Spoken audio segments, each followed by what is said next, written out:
Welcome to Shade in the City.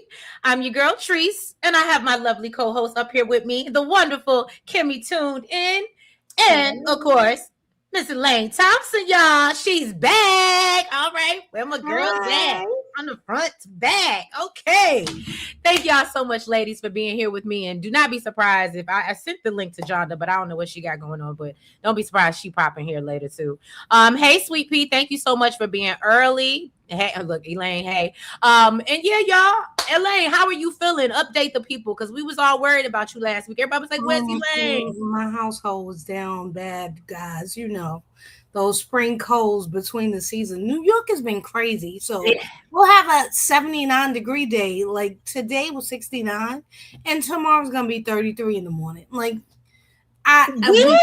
yeah, it's crazy in New York. So I just think with everything my family's been going through it, my man was sick and then I was trying to nurse him and of course he gave it to me. And so I was feeling bad. I just was like, okay, I'm going to stay up. I can't. I was coughing and it just wasn't good. So thank you guys for all the well wishes. I had you guys. I actually went to sleep to the show last week because I was like, I'm gonna stay up. I'm a listen and I'm gonna do it. Girl, what? I figured that, and I said, ain't nobody mad at Elaine. She sleeps. I ain't mad at it. I had you guys in my ear, and I was like, I gotta stick with it. I gotta do something, right? And so, thank you guys so much for the well wishes, the shout outs, all of that. Thank you so much. Yes. And we are very happy to have Elaine back. Hey, Net for Reg. Hey, Corey. Welcome in, everybody. Hey, Slona. I see you in the chat, girl. Corey said DMV weather has been up and down. It was funny because you made me by what you said because I was expecting it to get warmer. Based off of what I saw last night, it was like we were supposed to be in the clear from now on. I done already pulled out my spring summer clothes. Okay. It was like, what was it like? Close to 80 today, and now they talking about it's gonna be 67 tomorrow, 52 on Saturday. So I see what you're talking about. This ain't cool. I need it to be a consistent 70, 80 degrees. Yeah, and we're always like 10 degrees behind you guys. So like you were almost 80 today. We were at 68, 69. So it was crazy. So like today, I was like, do I wear a jacket? I wore a jacket and I had to take my jacket off because it was too hot. And so it was absolutely crazy. And so I know weather is crazy and our bodies are crazy, but that's what, it took me out.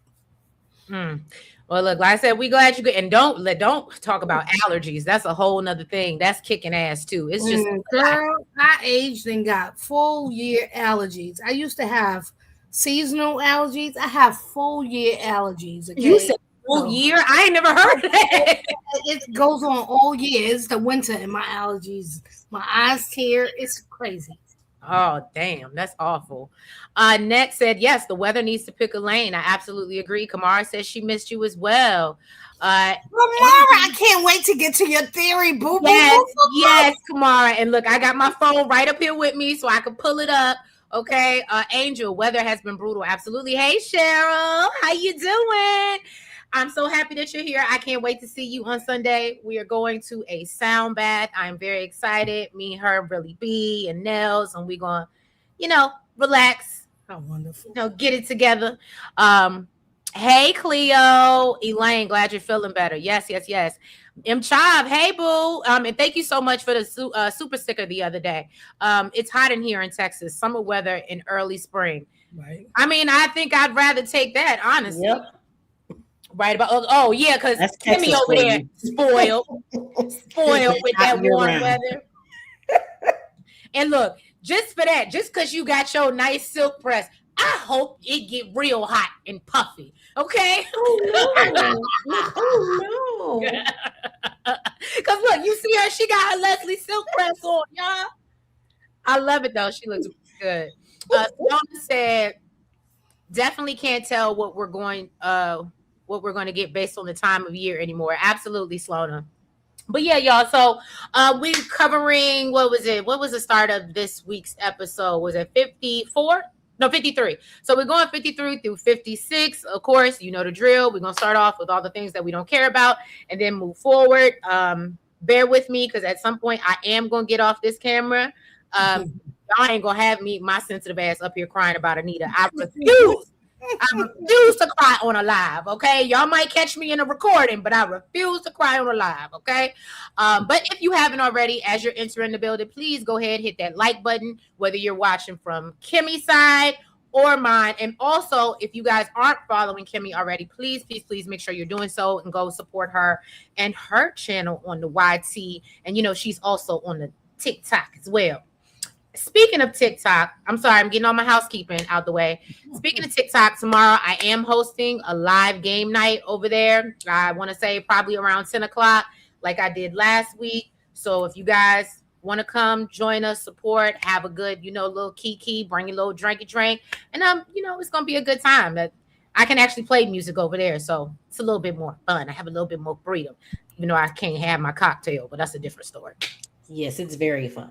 Yes. Last Friday. Yes, we did. But yeah, y'all. So that's all I got for y'all. We're gonna run this intro and then we're gonna go ahead and we're gonna get into it, y'all. And let's get shady. From skyline pain, shade in the city, true hits like a banger. I said it, I meant it, no need for disclaimers. Haters right away, but they just false claimers. Concrete beats are heavy like cinder. Looking for one, but the streets feel winter. No filters, no edits, I'm raw with my splinters. My life a movie, they watching the trailers. I'm not gonna hold you, shade in the city, the life in the mood. You like and subscribe if you feeling the vibe. This is my word, I just let you inside. Shade in the city, I'm not gonna hold you, shade in the city, my words gon' console you. Like and subscribe if you feeling the vibe. All right, y'all. So where should we start? Anybody have any suggestions where we should start in the things we don't care about? I'm trying to. Because this week was a lot of that we cared about. Right. That's why I'm like, I don't know where to start. I was gonna say because I feel like literally outside. I mean, Vanessa and Joey. I guess we can start. Let's start Vanessa and Joey. That's where we'll start because literally they were on this week. Yes, they were. They were on Monday. They were on Monday and Tuesday.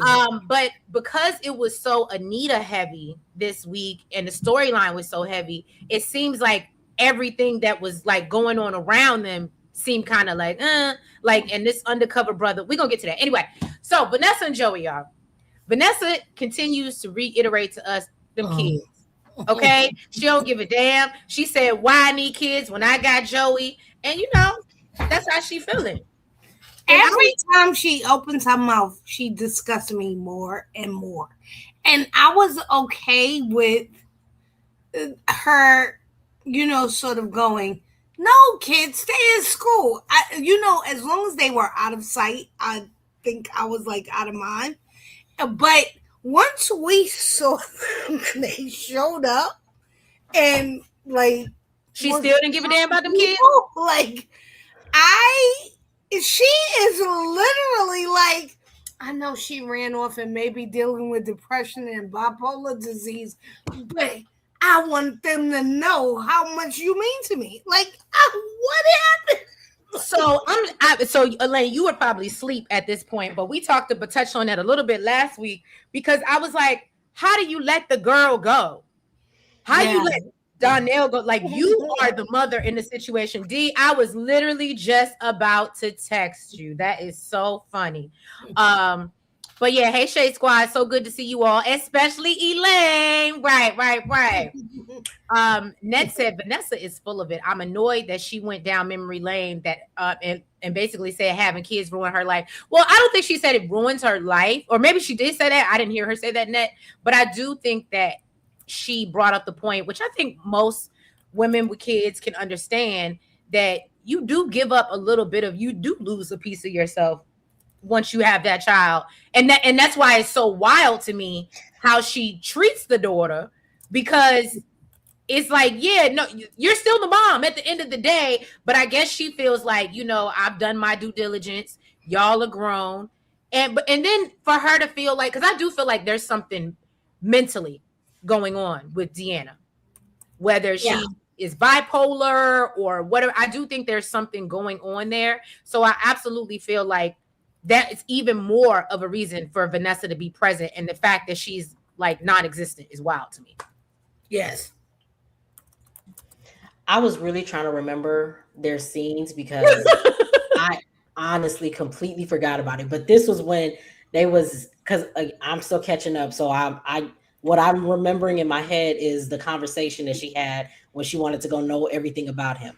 But what happened on Monday was when she was trying to, he kept telling her to reach out to her kids, and she was just like, "Oh, I'm gonna text her." Right? That was Monday's episode. So what happened with that is she talked to Nicole. Nicole told her, and I said, "Why are we getting parenting advice?" And I'm sorry, I know I'm about to piss some people off in the chat. I don't care. We're gonna start off early, okay? Because why you're getting parenting advice from Nicole out of all people is wild to me. Somebody, Walls, where you at? Come on. Okay. So, but yeah, so Nicole told her, no, just leave her alone. You got to respect her boundaries. And then there was another thing that Vanessa said. She said, well, Nicole, can you go over there and get in touch with one of your therapist friends and find out if she's going? That's your job. Really inappropriate. I said, you do that, ma'am. You push this lady out your coochie. Like, what is going on? Slona said, Vanessa's giving me Ashanti baby vibes when it comes to Joey. She'll be on her knees until they bloody red and all that. Go ahead, Slona. Ooh. That was a great comparison. Glad to be with you all, feeling so much better. Yes, thank you, Elaine. Cleo said, Vanessa is in love. Y'all give her a break. She didn't feel like this with Dougie. Cleo, don't get me started. Okay, we still need. Okay, yes, because I think she's rewriting her history with Doug. I agree. Storyline, and so I don't know if this is the writing or if this is what she wants to do to try to convince her kids that she really loves Joey, or that they should give Joey a chance. Because when she first met Joey, it was, we're best friends, and even if we're not in love with each other, I will never leave him because that's who we are together. That's a different sort of relationship, right? Then you're not lovers. We understand people grow apart, but I got you. That's what that meant to us. And so for you to come back now and start to turn this into, I want her to know that I wasn't happy with her father, and I became a mother of children, and we were parents too soon. She makes herself out to be this sort of mother who's at home baking cookies. We never saw that person, and the children don't think of her as this person who's at home baking cookies. He was selling houses and sleeping with men in booths of restaurants on the first week of the show. And so, and who is this person who I became a mother too soon? When? What happened? Elaine, look, and leave it up to our chronologist to give us the facts. She said Vanessa been playing in our face since the beginning of the show, okay? And I do remember when she was running around hunching on everything, but especially Diego, she was over here jealous. Now, again, we don't have to rehash the past, but I agree with you that I think, and what's weird is because most of the time when people pass, and it's funny that you say that because most of the time when people pass, people have a false sense of like, I don't know, they make people sound better than they were when they were here. You know what I mean? And so that was something that I caught when she was talking about it. And I was like, not you shitting on the man after he gone. That's terrible, Vanessa. Get it together. Net said to blame Deanna for not coming to the funeral, and she told them to stay away. Net, you better say something. You better say something. And then look, don't get D fired up in the chat because she's like, ain't no way I wouldn't come to my daddy funeral. So she's still wrong.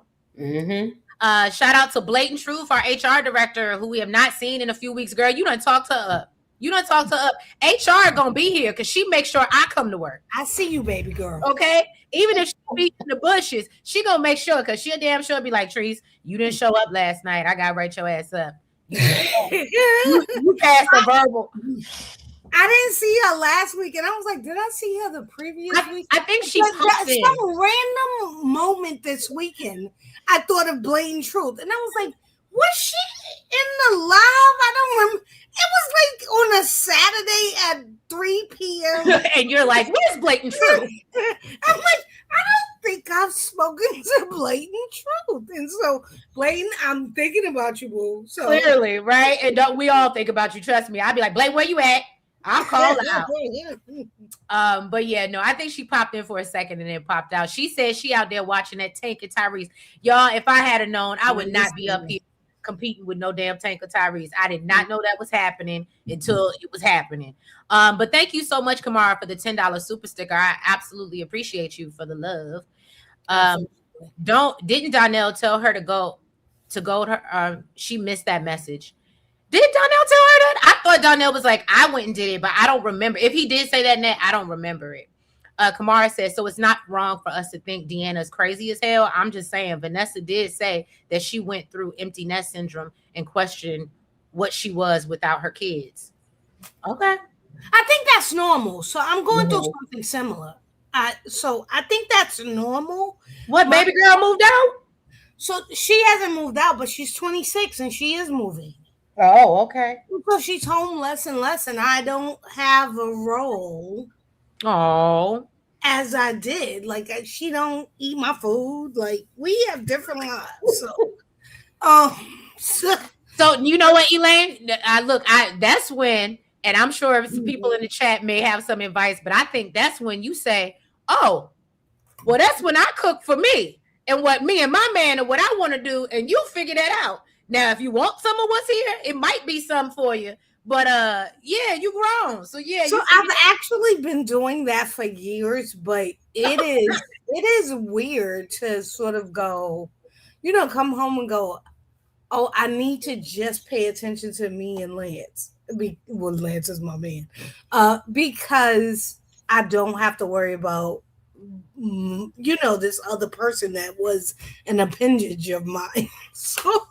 So it is weird. It's very weird to have. So I completely understand empty nest syndrome, and me and Lance are trying to figure out what we want to do.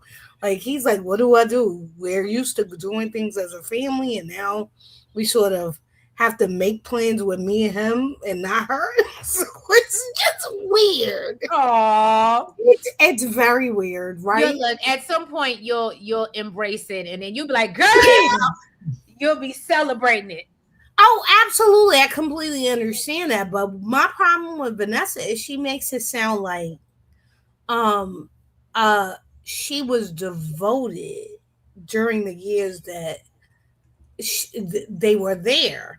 But the kids don't talk about her. The kids talk about their father. And I understand that's what you do when the person is not there anymore. That's all you're talking about. But Vanessa doesn't even talk about being there. Like, I need to see nurturing, mothering Vanessa to believe that she devoted all this time and is now trying to find herself and has found a new life with Joey, which is what her talks, her dialogue is telling us, right? Her dialogue has spun around, and now she was not best friends with Doug, and now she was holding on to something that was never there, and so they grew apart a long time ago. And so now she needs to show me who that person is, because right now I don't see that nurturing, because that nurturing doesn't go away, right? I agree. And so she literally said, so Joey said this week, if Deanna was here, what would you say to her? And her entire dialogue was about what she would say to her about Joey. Yeah. Oh my God. Of it was about how she would say to her, your father was great. Your father's good. He's not here anymore. He want me to go. Like, it was not about her or her father at all. It was all about how Vanessa would push this man on her daughter. Elaine, you took the word. I'm so happy that you said that, because I forgot about that, but it burned me up when I saw it, when she was like, yeah, I would just talk and I deserve to be happy. And just because I said, oh, hold up. And that, yes, does she deserve to be happy at some point? But the way that you went about it, the fact that you're ignoring that you're maybe Donnell not so much, but Deanna is still grieving and hurting, and you're like, girl, get over it. Your mama got to have a life too. That's basically it has kept her away while she's getting over it. Right. Has moved her onto her brother's problem. So she's literally said, Donnell, please go take care of your sister. Please look out for your sister or whatever. Nothing was so significant that you thought you should pay attention to. I think she went there for Thanksgiving maybe. And every other time she convinced her not to come to the funeral because she's so upset. And I mean, listen, I just think they need to write Vanessa better. And I'm going to say that because they wrote Cat better. They wrote Ted. And they wrote some stuff into Ted's dialogue today that was clearly from my mouth. Well, can I tell you, I said, if this is not proof that these folks are listening, I said, because what? It was a couple things. And I was like, okay. And when Anita ran him down and talked about how we going to get into it. Exactly what we've been saying. I said that this is not coincidence at all. I'm sorry. Go ahead, Kimmy. Oh, okay. So I was going to say, even when Vanessa went there for Thanksgiving, she still ran back home because wasn't Thanksgiving when Joey had rented out the uptown? Yeah. So she didn't even stay there long with her kids. Yeah, you are. And she wasn't there with them for Christmas because she was in town with them. But what I will say, I feel like they're about to set Vanessa up for a very hard fall with how hard she's going for Joey and how he's this, and that, because it's got to come out that he's the reason why Doug is no longer here. And I feel like it's going to be Deanna who's going to get that coming out. So I think they're setting her up for a very, very hard fall. So I really can't wait for that. I can't wait to see that because yeah, she deserves it. I would actually love that. And I think we talked about this last week. The sad part is I think that if Vanessa found out, she's not going nowhere. Oh, and that would be not going nowhere. She gonna stay. She love that man. That's her man, her baby. She ain't going nowhere. Hold on, let me get into some of the comments. Sloana said, I do believe Vanessa needs to be a mother, but Deanna does share fault for skipping the funeral and wanting to make a scene during the dedication. Thank you so much, Sloana. Here she come. Deanna is not crazy. Her mom was, I'm trying to read it in her voice. Her mama was a full hoe before she left for college. She may have not known exactly what was going on between mom and dad, but she was ready to be out. Okay. And regardless, your ass will be at your father's funeral, period. Okay. Rare Breeze said if Deanna came to the funeral, the crash out probably would have happened there instead. Well, Joey didn't attend the funeral, so maybe they might not have crossed paths. Kamar said empty nest syndrome is when couples should let their freak flag fly. Okay. Look, Elaine, she's trying to tell you. Rare Breeze said choosing a man or woman over a kid, Vanessa and Ted will always be weird to me. Well, there's that. Net said Vanessa is the definition of being male-centered when it comes to her relationship with Joey. Net, you better say something. And if you guys, again, are not already following Kimmy, I have posted the link to her YouTube channel at the top so y'all can go and support her and show her some love, please. Angel, thank you so much for the $20 super chat. I have another busy day in the OR. I'll catch the playback later. I see y'all. Oh, thank you so much, Angel, for stopping through. Blatant Truth, thank you. So y'all are blessing us tonight. Thank you for the $9.99 super sticker. I appreciate you. Sean, hey y'all, can't stand Vanessa. Actually, Joey. Oh, you actually like Joey more than her? Okay. All right.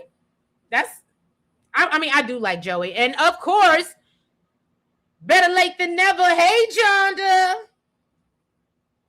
She must be muted still. I was. I'm sorry. No, you good. How are you? Good, babe. What are your thoughts? Well, first of all, welcome everybody. If y'all are not familiar with Hello. Just Jonda, this is our resident lawyer. We got the HR director, we got Elaine, the marketing, and then we got Jonda for the law, just in case anybody tries to sue our ass. We got all the people on Beyond the Gates. We got the whole town, except we actually have offices. I was getting ready to say Jonda got an office, y'all. Yeah.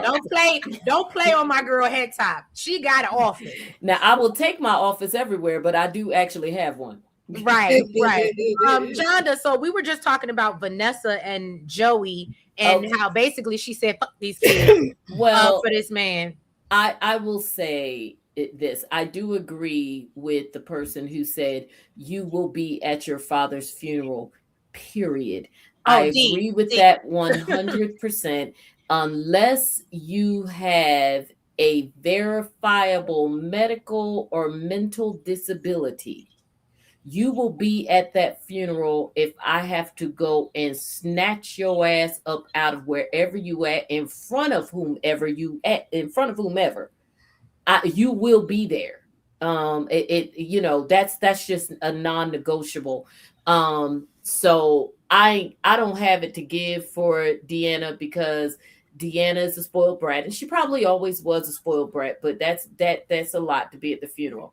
As far as Vanessa choosing Joey over her kids, I don't know if I would take it that far, because the reality is that Vanessa's kids were not at home and had not been at home for quite some time, because even at the very least, even the youngest one is at least a sophomore, because the kids were already in college when the show started a year ago.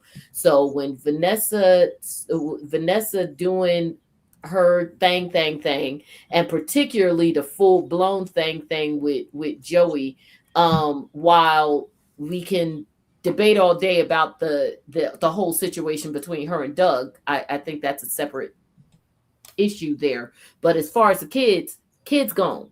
So whether her and Doug were outside together as an empty nest couple or outside separately, kids is gone.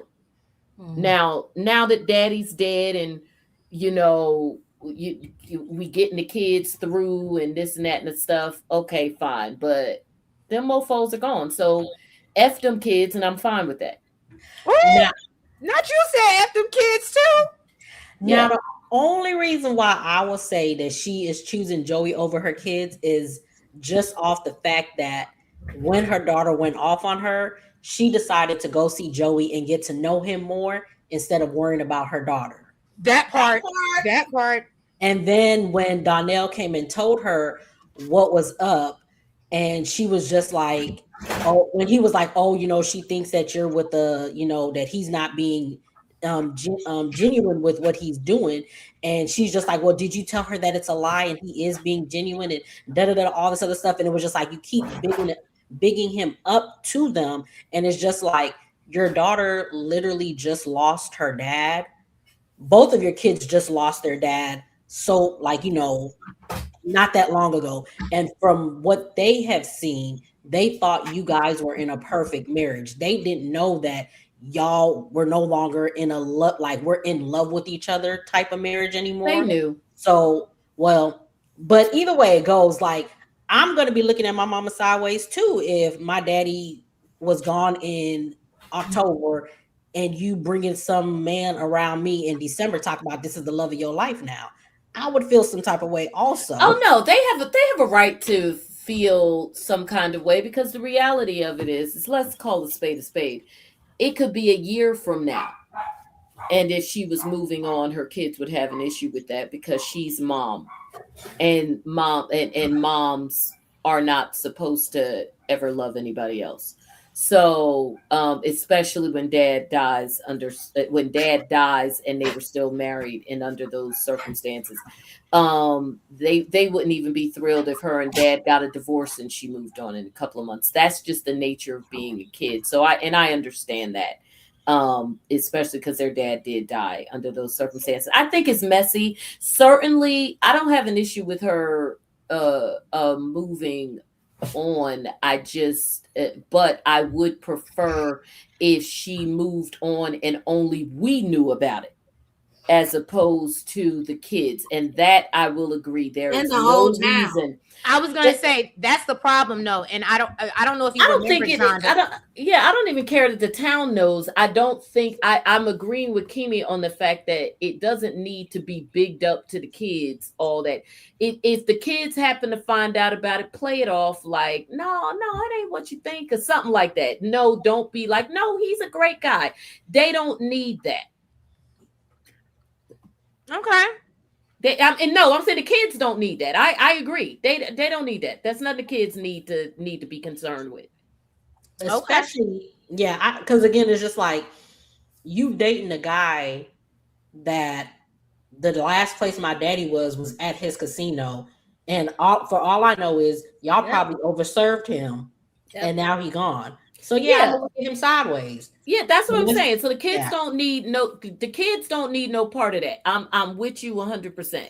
I'm always going to be team do whatever you gonna do because you grown, but the kids don't need any involvement in that. Me being an advocate for grown folks doing grown folks behavior is still that doesn't change the fact that grown folks do grown folks things in a grown folks place. What did you say last week? A hoe is gonna hoe. A hoe is gonna hoe, and and again, I'm fine with that. But the hoe need to hoe at the hoe house, not at the kid's house. Yeah. Amen. Exactly that part. Hey, Company Confidential, welcome.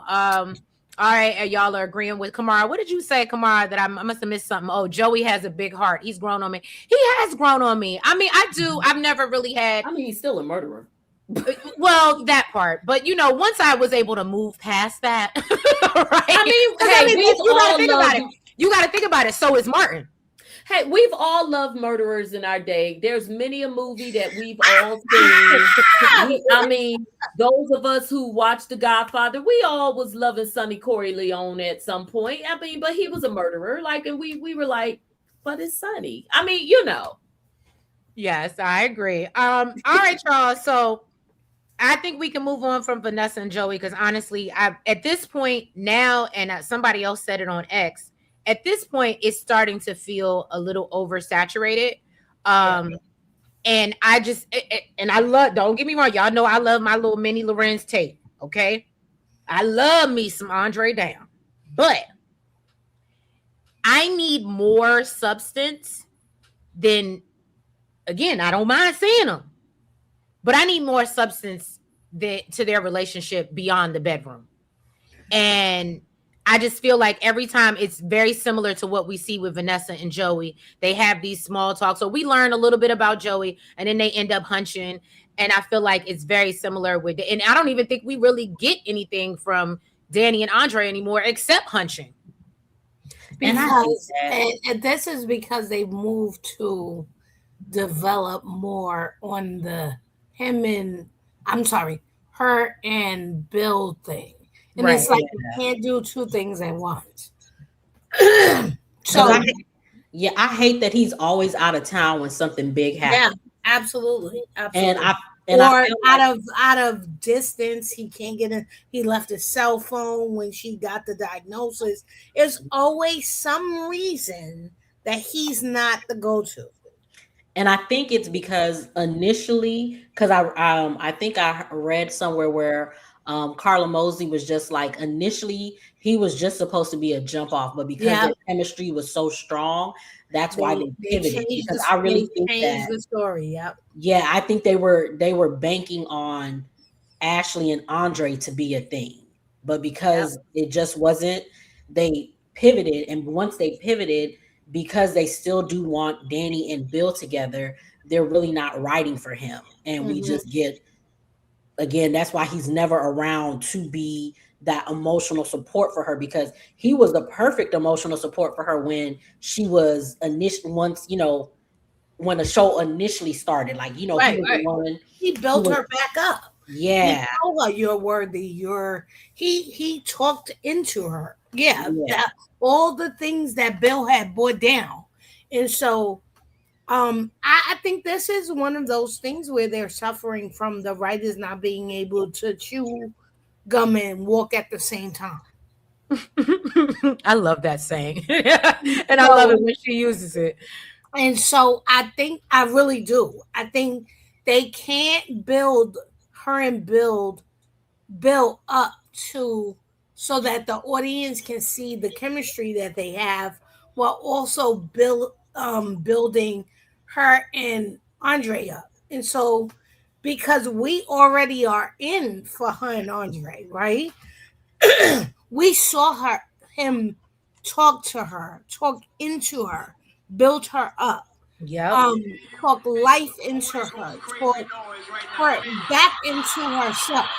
Oh, so we're getting background noise from somebody. Okay, thank you. I'm sorry. Go ahead, Elon. Yeah, and so I think they know that the Danny and Andre fans are all in already because we've seen who Andre is to her. And now they're trying to build this triangle. And so in order to build a triangle, and I was one of those people who was like, keep Danny away from Bill. And now I'm like, oh my God, Bill, what are we doing? Oh my God, Danny, you got to tell Bill. I'm like, I understand why you told Bill. And I'm not this person at all. But they have shown us Bill's vulnerability, Bill's regretfulness, Bill's sorrowfulness, and his path to where he is today, which is something I'm gonna say. I don't like Ted, but they have not done with Ted. That's what I said. You can never. I know y'all. Some people cannot get over, and I'm still mad about how he treated Danny in the beginning.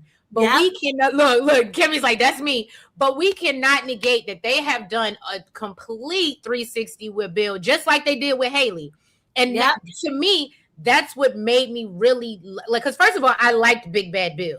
Like, even though I didn't like everything he said to her and it would make me angry, he was good. But he was tough. And it was like, yo, look at him. Like, he was a presence, right? Mm-hmm. Look, Kimmy about to come in with her unpopular opinion. Go ahead, girl. Come on, Kimmy. So I agree. They have built him up and he is, he's showing his layers and everything. I agree with all of that. But even still to this day, he is still so mean to her. Like when she came over the other day to give him an update on Anita, he was just like, why are you here? And it's just like he has such disdain for her that I just can't get over, even though he acts like, oh, I still love her, but da-da-da-da-da and all this other stuff. And I can't get over the conversation he had with Tomas when he was telling Tomas that she basically he just thought she was pathetic, and that's why he continued to cheat on her, because she was pouring into him and not pouring into herself. And it's just like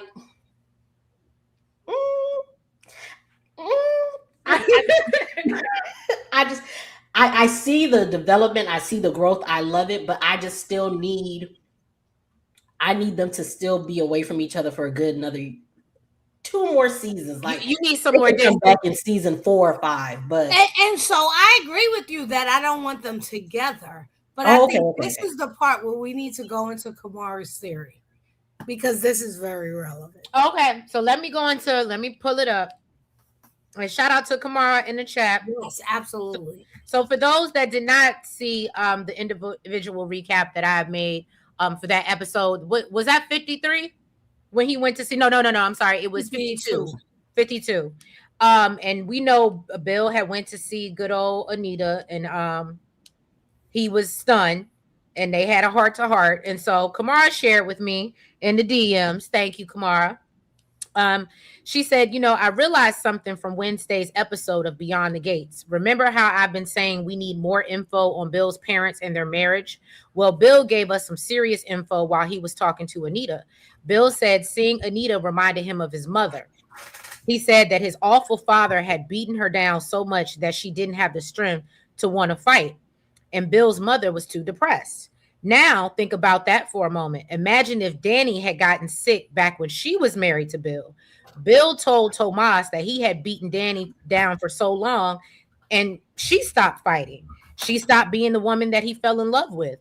Bill doesn't really know it yet, but when he was married to Danny, he was becoming his father, the man that he said was so horrible to him and his mother. The only difference is that Bill is a good father. If you think about it, when Haley showed up, it could be possible that Haley was his escape from the damage he had done. And notice how Bill has been the model husband toward Haley. I don't know about that, Kamara, but the way Haley has acted, Bill would have cheated or separated from her by now. But Bill is determined to be a better husband to Haley. Why is that? I'm thinking that in Bill's mind, Haley was a second chance to be a better person. And thank you so much, Kamar, for those words, because I was like, yes, girl, yes, absolutely. Bring them home. Bring them home. Oh my God, she brought those threads together so well. She did, and it's something we wouldn't have gotten for weeks, I think. Yes, So they gave us other nuggets, but she saw it, said it, and once you said it on your recap, I was like, oh my God, I can't believe I didn't see it. But come on, if you got a side job that we, you know what I'm saying? If you over there writing for Beyond the Gates and you got a side hustle, let us know, because the way you group that in together, I don't think I would have ever pieced that together. It would have taken me more time, but Kamara, you are fabulous, and I love what you just did. Mm-hmm. Yes. Hold on, I gotta give Kamara her things. Hold on. Where's it at? Yes, Kamara, you did that. But I'm sorry, go ahead, whoever was talking. Oh, I was gonna say, yeah, I agree. Because when he was talking to her, Anita, and he was telling her whatever, I was just like, so you turned into your daddy, basically. And it was just like, I feel like his second chance with the whole Haley thing, it was just like, you could have been a better person with the woman that you had.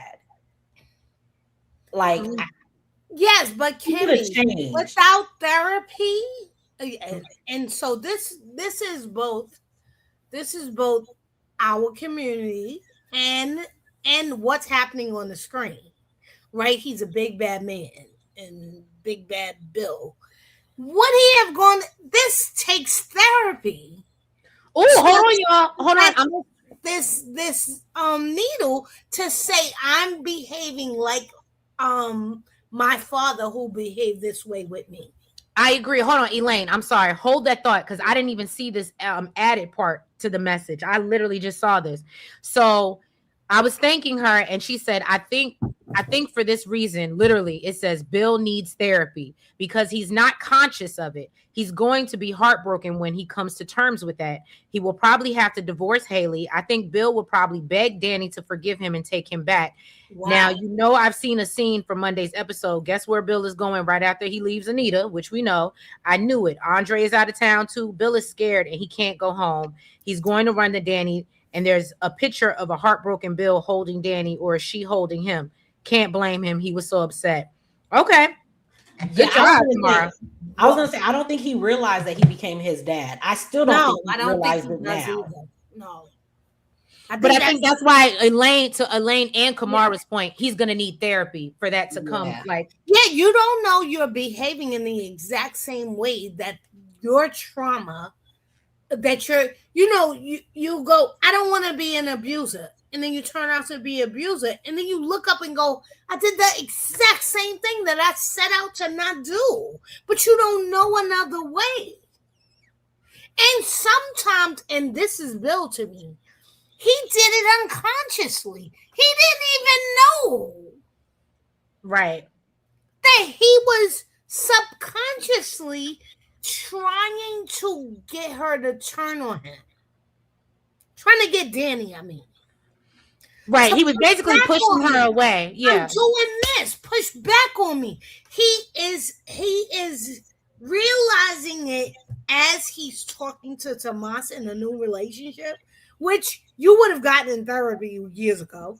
But you're saying it out loud. I don't think Bill knew this last year when the show started. I agree. He was so angry. I think Treese, you can go back and see.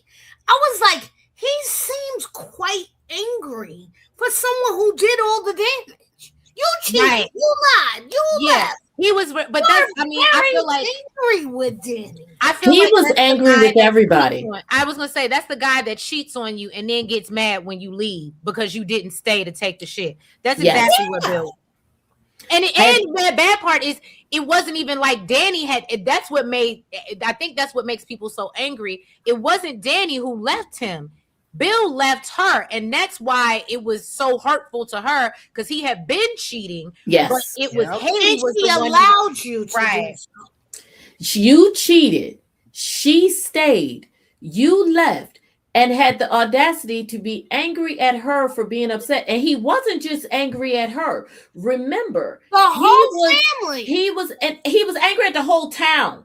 He was angry at the whole family. He was angry at the whole town because he felt like not only how dare the family be angry, but how dare everybody in her family's town take her side. Yeah. Me forgetting the fact that you lived and worked and breathed within this framework. Even if Danny was the one who did you dirty, they still would have sided with her because Right. this This is is her her town. club.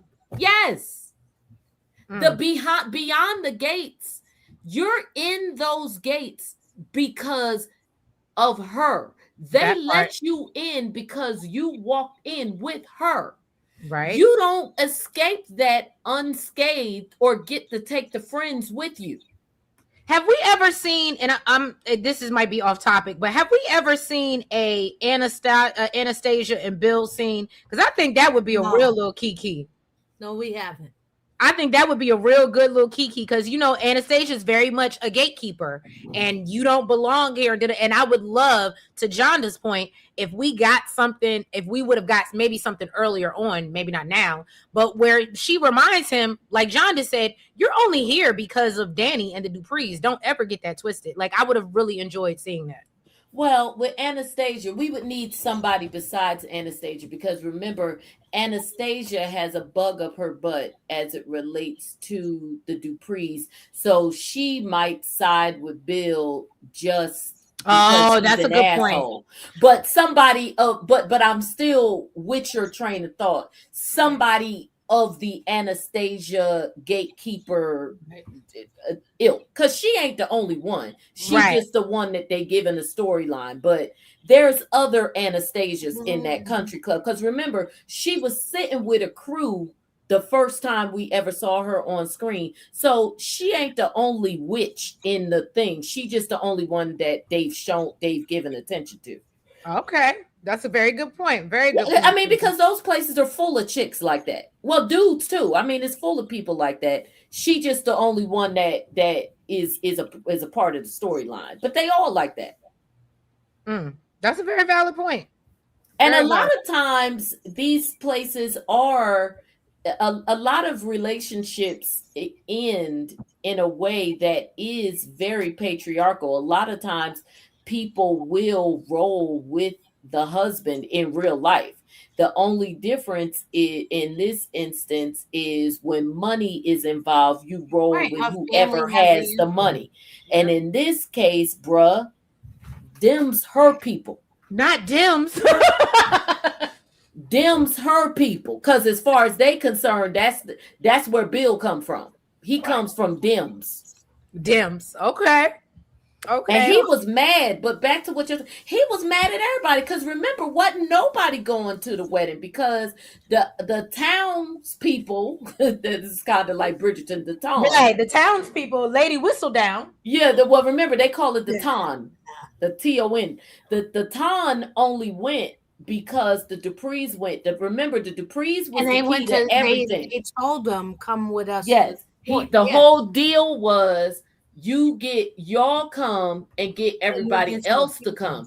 But again, going back to his anger, he also wanted them to make Danny come. On what planet do you insist that your unhinged ex-wife come to your wedding unless you want to rub it in her face? But That's some nasty shit. This is why this is why people are like, oh my goodness, I see Bill's turn around, but I can't forget what he did. No, that's so nasty and mean to her, and this was literally I'm with first you. month of the show.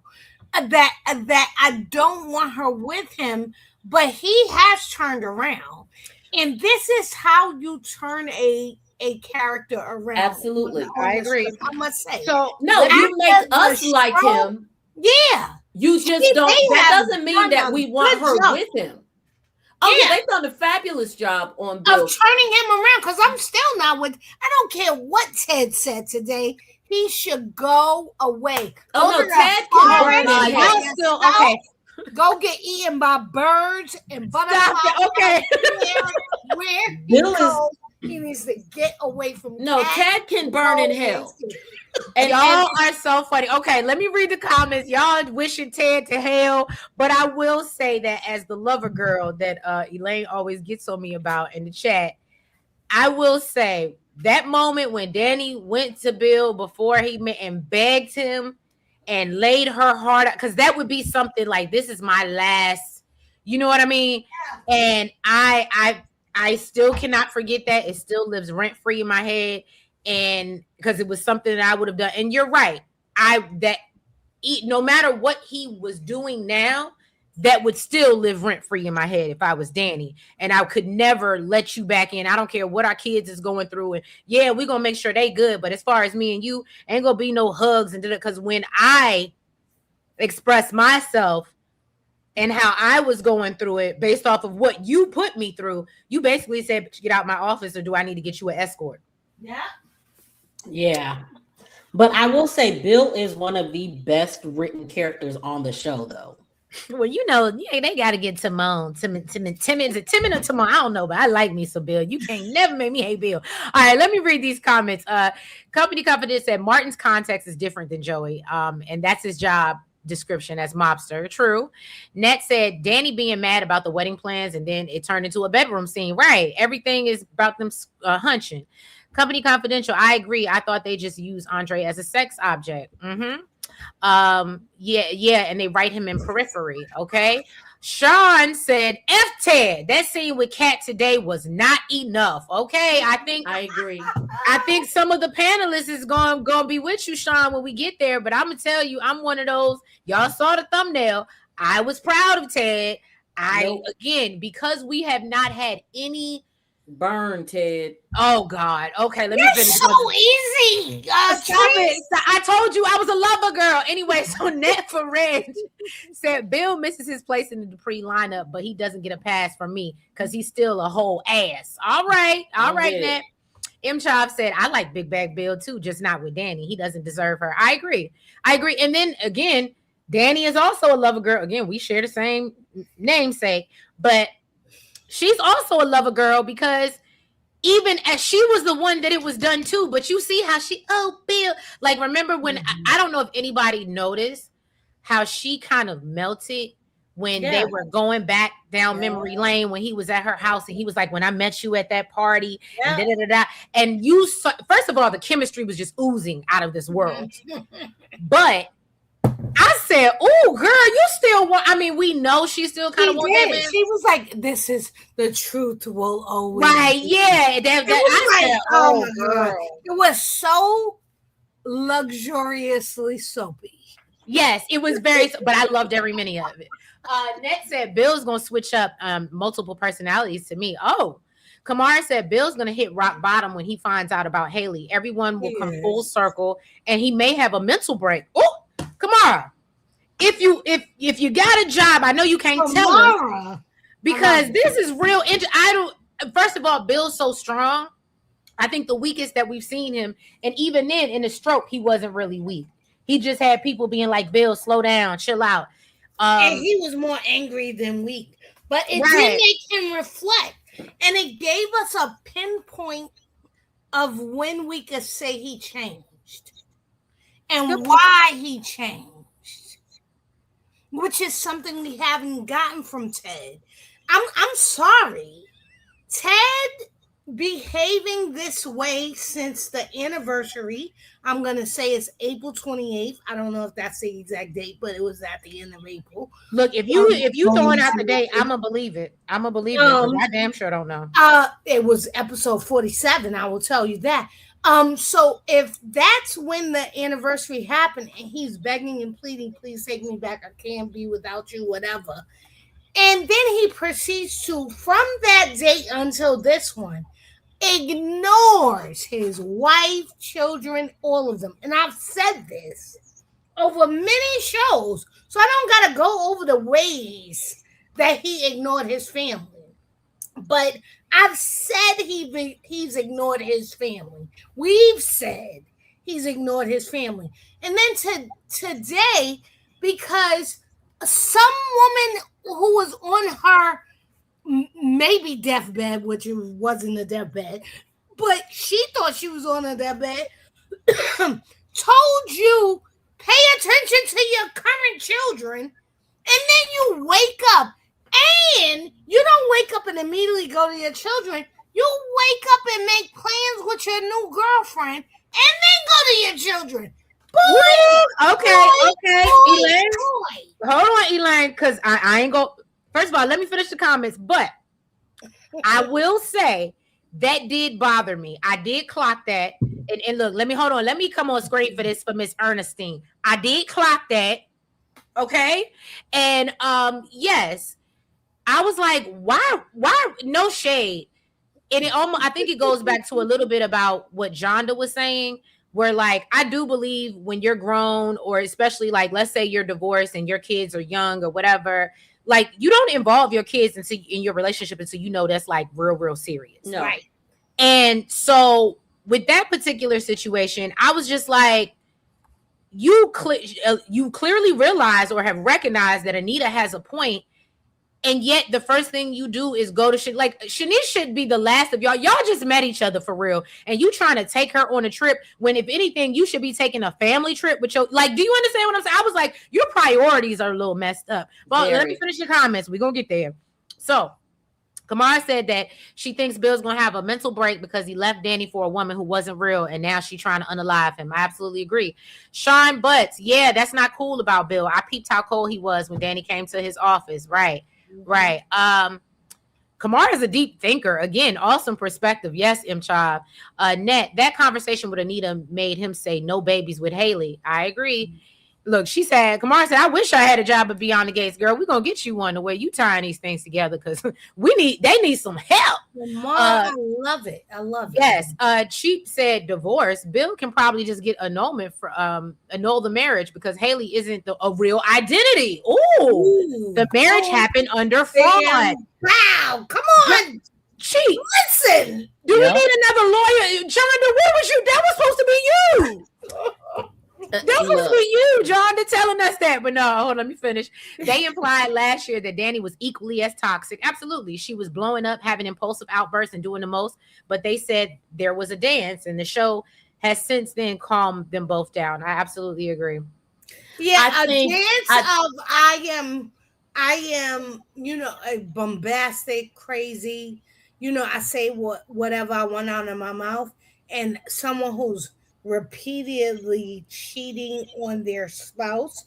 Those are completely that's I think that's apples, a different dance. That's apples and oranges. And I never got the impression that they said that she was equally as toxic. In fact, all they said she was, but even he says that he loves that about her. Yeah, all they've ever said about Danny, is you don't know what he's gonna say. You don't. Yeah, it wasn't. And I can say I'm very much like that. So yeah, it wasn't so much a toxic thing. It was more so, oh, that's just Danny. Oh, right. That's Danny. Danny is the one who she wants to become a model, so she quits school and runs off to become a model.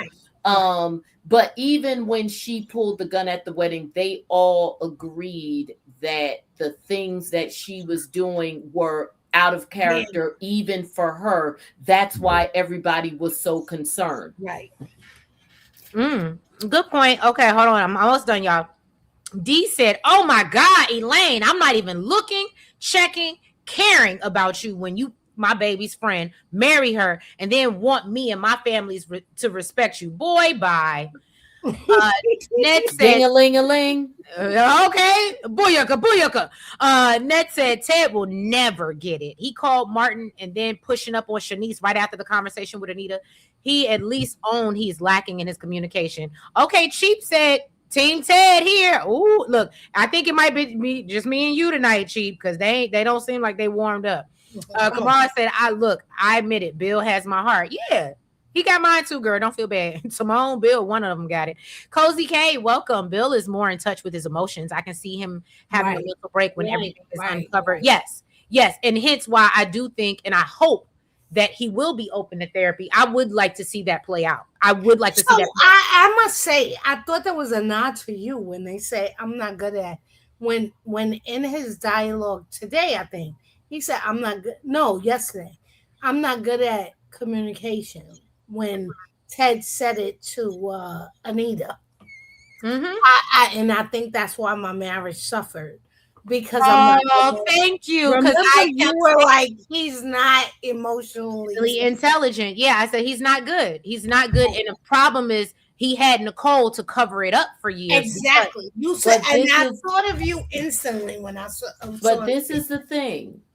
When, and I say this to people all the time, so I again call me the tough one here that gives no cut, that doesn't give. When you know something about yourself enough to, and have enough self-awareness to articulate it, but choose not to be different, that is exactly what it is. It is a choice. You knew that about yourself, but you chose to not be different because, as you said, oh, I've got Nicole. Nicole will fill in the blanks or whatever. Mm-hmm. So you know that you are not as engaged and as whatever that you need to be. And you are self-aware enough to know that, and you still don't do better. That is a choice. You get no pass from me. Woo! And you know, it's so funny because I pick up little tidbits of something Funky said the other day about how accountability basically involves responsibility. Because once you know, absolutely, it then you need to do something about it. If you don't do nothing about it, then ain't no point in you even, you know what I mean, acknowledging it. So I do agree with that. Yeah, I have someone in my life right now. He's someone who I give advice to a lot, and if he's listening, he knows exactly who he is. Ooh. Will call me complaining about this the same thing, and it's particularly like the relationship with someone in their lives. And I said, this is and oh well, they did this and they didn't do that, and they did this and they did that. I said, well, when you can articulate these things and you choose to stay in that same place in that relationship, then you no longer can complain about it.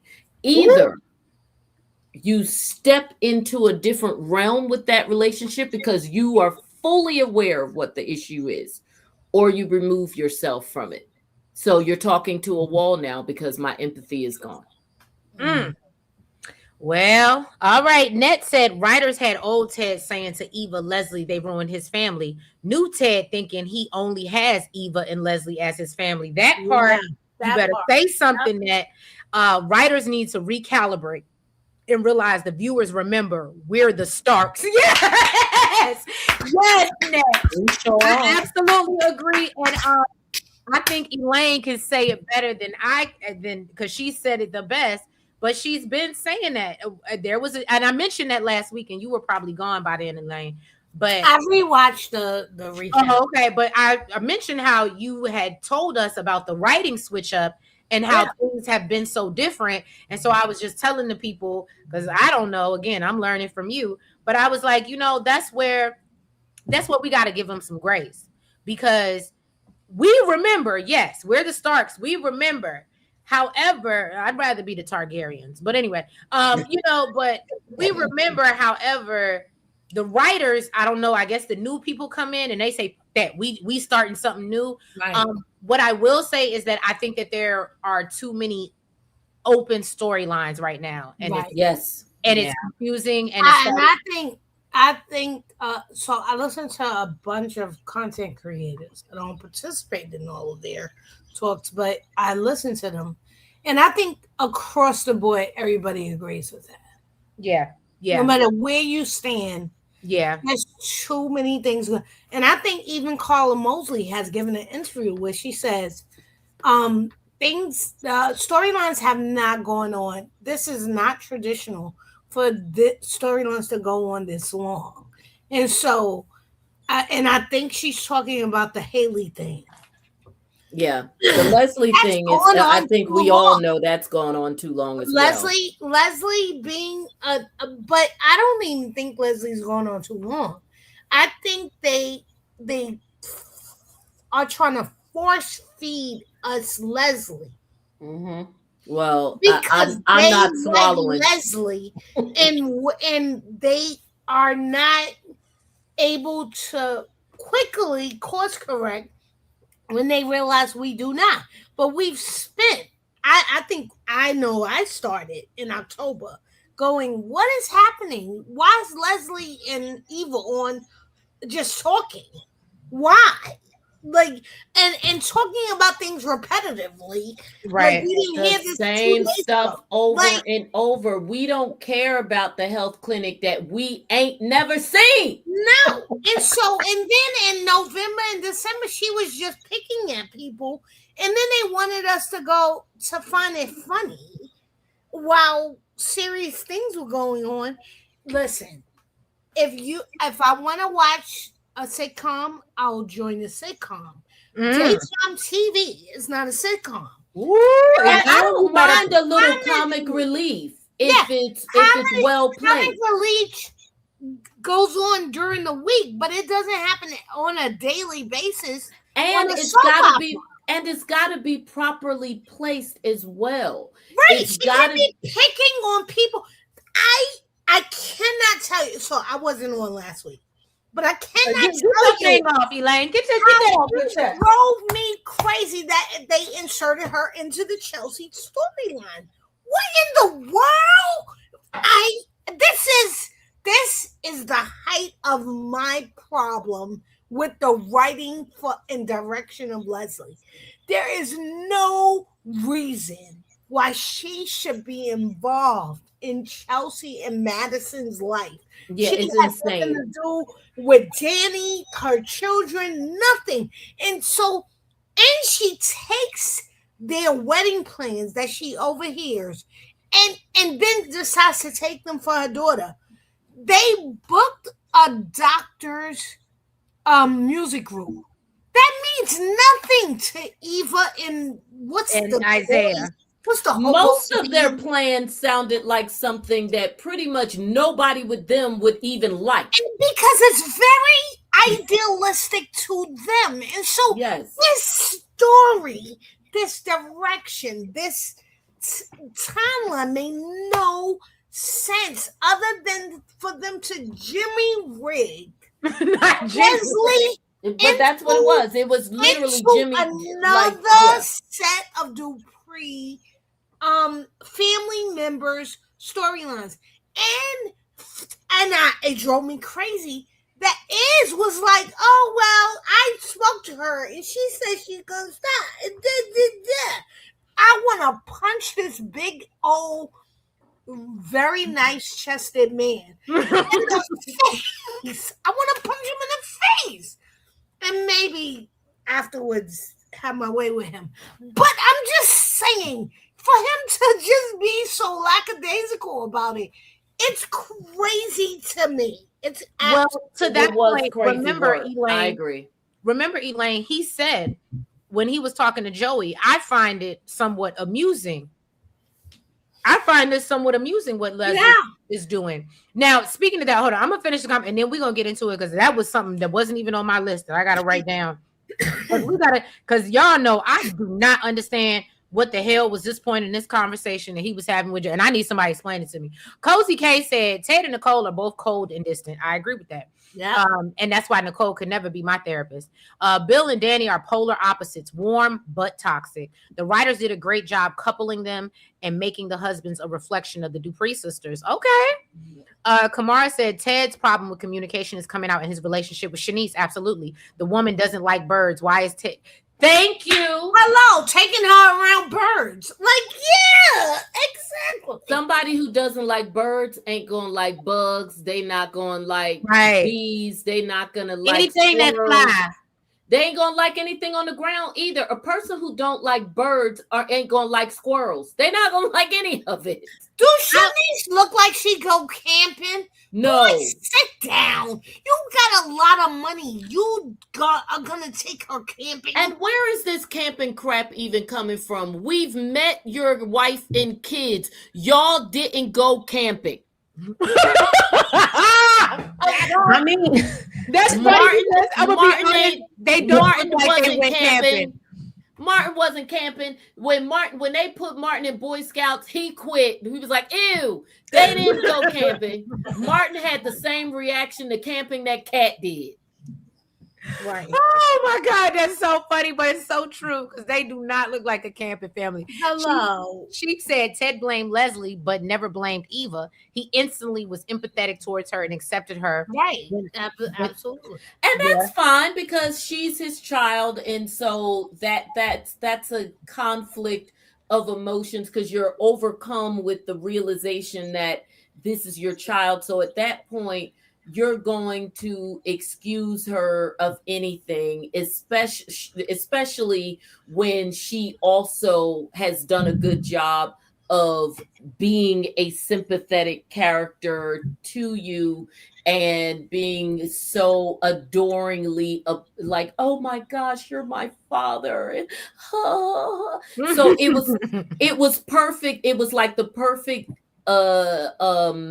confluence of feeding his ego like someone else to worship me, combined with the parental instinct. So it was perfect for who he is as a person, ego-wise, as well as, you know, this is your child and you are overcome with the emotion of that as well. So I get it, why he immediately hopscotched over having any issues with Eva. You know, I don't like it in relation to Kat, but I understand it in relation to just him and Eva interpersonally. Mm-hmm.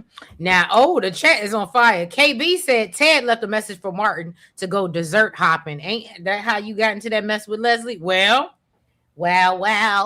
D said, but remember, Nicole came in and said, oh, you trying to take her camping? Damn. Same with the flowers. Where's your originality? Everything for everybody because he's not emotionally. That's what I'm saying. It's rinse. What he doesn't even put like, and again, she don't like birds. So that means that you didn't put thought into this trip. You didn't put, you know what I mean? You're just going to do what you want to do because that's what you do for everybody. But that's not necessarily tailored to me and what I like. And I could never be with a dude like that. Never, never, never. Martin's high booty, yellowtail ass camping, please. Right. Oh, I agree, Cozy K. Shanice don't want to go outside. She wants the beach. Right, Net? And I'm with her. I would be like, can we go to Jamaica? Can we do? Chief said Leslie will be running for Congress against Martin next. Don't play with me. I believe it. Really? I believe it. Because she just do stuff just to do it. Okay. Mm-hmm. I mean, she steals random weddings. Why not run for Congress? Yeah, she gonna run for Congress. She gonna show up and try to operate on somebody at the hospital or be a counselor to try to take Nicole's patients next. I mean, hell, why not?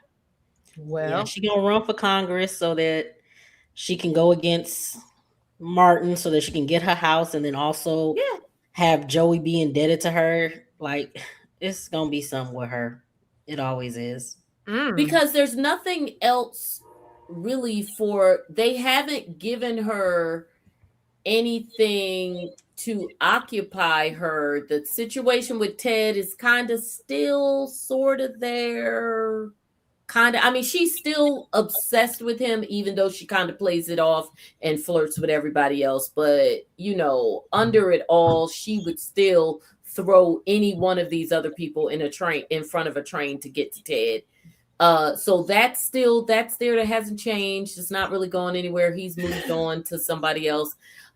She has the health center, but because they have not given us a health center set and actually shown her doing anything there, even if it's something illegal, that's not really anything that we as an audience can sink our teeth into for her. And they're not putting her on trial for murder. So it's literally not, they don't have it, for somebody that they clearly want to keep around. They're not giving her anything other than putting her in situations that make us like her less, because they're not digging, because it doesn't make sense. It's just her trolling. It's just her trolling. Exactly, because they're not digging deep into giving her something of her own. You give her these things, but you don't follow through on them. And to your point, I read somewhere online this week, and they were talking about how, you know, or a lot of people insinuate that, like, oh, the writers must love Trisha, and they probably do. Yeah, but unfortunately, the way that they're writing her, there's no way, and I'm just speaking, I must speak for the people. There's no way you can keep that going, what you have going on, and keep this show. No, not saying she needs to be off it, but we got to tone down her being involved. Like, she needs her own story. They need to rest her. We're gonna get into that. But Leslie gonna pull a Dr. Heavenly, right? Maybe Ted and Shanice go to St. Bart's. KB, I'm gonna need you to do me a favor right now. Go on Google and look up flights to St. Bart's. I know Ted say he got it, but maybe that's why his ass trying to go camping. Hey, Blicky, thank you so much. No, because I literally looked it up the other day. I was like, oh, maybe that'll be, I travel in May. So I was like, oh, maybe that'll be my vacation spot. And when I saw just the flight alone, I said, oh, no, I am not Ted and clearly not Bill. Because I can't vacation where Oprah vacation. I thought this was something accessible to the people. It is literally meant to not be accessible to regular folks like myself. Okay, that's my sister. That's Bill Kiss. Oh, Bill Kiss. Oh, yeah. I love it. Hi, Bill Kiss. I thought it was saying Blickies. I was like, girl, you out here with the pals in the chat. But okay, thank you, babe, for stopping by and supporting. Net said, Leslie, just go to the light and meet Doug. Where is the impaler to help her to meet her destiny? I don't want to get rid of Leslie. You do need her. And I believe it was Kamara who said earlier, or it was somebody that said maybe they were using her for comedic relief. And that's all fine. But where we cross the line, first of all, we're messing with little kids. Anastasia and Leslie are more on the level for me. Or, you know what I'm saying? But for her to be, even her and Nicole or her and Danny, but when you start going at little kids that really ain't bothering you, and I hate to call Chelsea and Madison little kids, but it's not a fair fight. To her, it's someone younger than her. Mm-hmm. And so I'm just gonna pick on your progeny. Like to me, if your problem is with Nicole, which is unreasonable, we already know, but okay. You're dealing with someone on the level with you. And I actually have a problem with her having a problem with Vernon and Anita. But okay, so you have a problem with them because of this contrived mothering. Yeah, like you got a problem with them because they gave birth to Nicole and so say that's true. You have a problem with the grandchildren of Nicole. And so you're going after adopted children. It's one thing for the Anastasia, who is blue blood, I'm not blue blood, who is of the country club rich, to feel like, oh my goodness, this girl's adopted and is not even in our community. But Leslie, you ain't shit. You in the alley with fucking I'm sorry. No, you're fine. We passed 15 minutes. You can get that off. You're in the alley with Jacob and his friends, and so you sort of telling people that they're not worthy and they're not enough, and a child at that is just a bridge too far. And so to me, Anastasia is who she is because of her breeding, her Right. status, and we're supposed to see her as this classist person. Leslie is not classist. She can't be. She wasn't. She's not. She is in the country club, cleaning her teeth and stuff. Like acting a whole donkey. Acting a whole donkey. Yes, I agree because she is absolutely low class, and so you have a low class person in there, and you're just like, oh well, she's a part of our community now. You know what was funny to me that y'all say that? Y'all remember when she was in a country club and her and Eva were there, and she said, and Eva was looking over the chicken options, which let me just be honest with y'all. When I go out, that is the last thing I order. Is I can make my own goddamn chicken at home. If I'm going out, I'm eating fish, I'm eating steak, I'm eating, So I thought that was funny. And then Eva was like, well, I want it fried. She's like, you can have whatever you like. And I'm like, oh my God, like, I'm going out. I just thought that was so crazy. And I was, but to your point, it just showed me where, like, they still have not gotten accustomed to the lifestyle. And I want to, Kamar has a question for y'all, and I ain't gonna answer it because I told y'all I'm tired of talking about this shit. Somebody, please help me. What the hell is a shouse? Is this a thing? No. This some shit she made up. And I don't know. I can't even begin to know what it is. I don't know. It's a house. It's a house and a showroom. Well, she said it was a studio in a house when we first learned about it. She said, "Oh, I'm gonna have a studio in a house." So that's why I said, "So where the fuck is house coming from?" And then I thought that she meant it was it's the people who will be using their house to like bring people in to do some sort of commercial work, like to show them their work or whatever. Yeah, but then I thought that she was calling it that because, when folks who have no class try to be classy, I thought she was calling it a shouse as in a chalet in a house. No. No, you know what it is? Thank you, Jonda. You just rejogged my memory.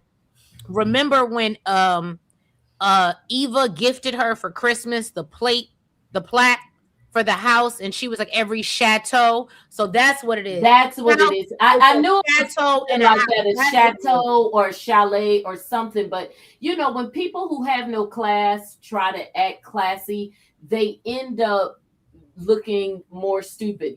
Like for instance, they'll change the way that they speak and then not only sound ridiculous but mispronounce words. Yes, that's a shot at Nene Leakes. That's so it'll be stuff like that, and so that's what I think. It's okay. And they Cheap said they need to go find her daddy. I agree with you, Cheap. I want to see Dante, and I said I would love to Dante. If Dante, because I do think Dante's her daddy, Dante Green. I think that's saving. And I would like to see Clifton Powell play his role. Or it was somebody else. It was another.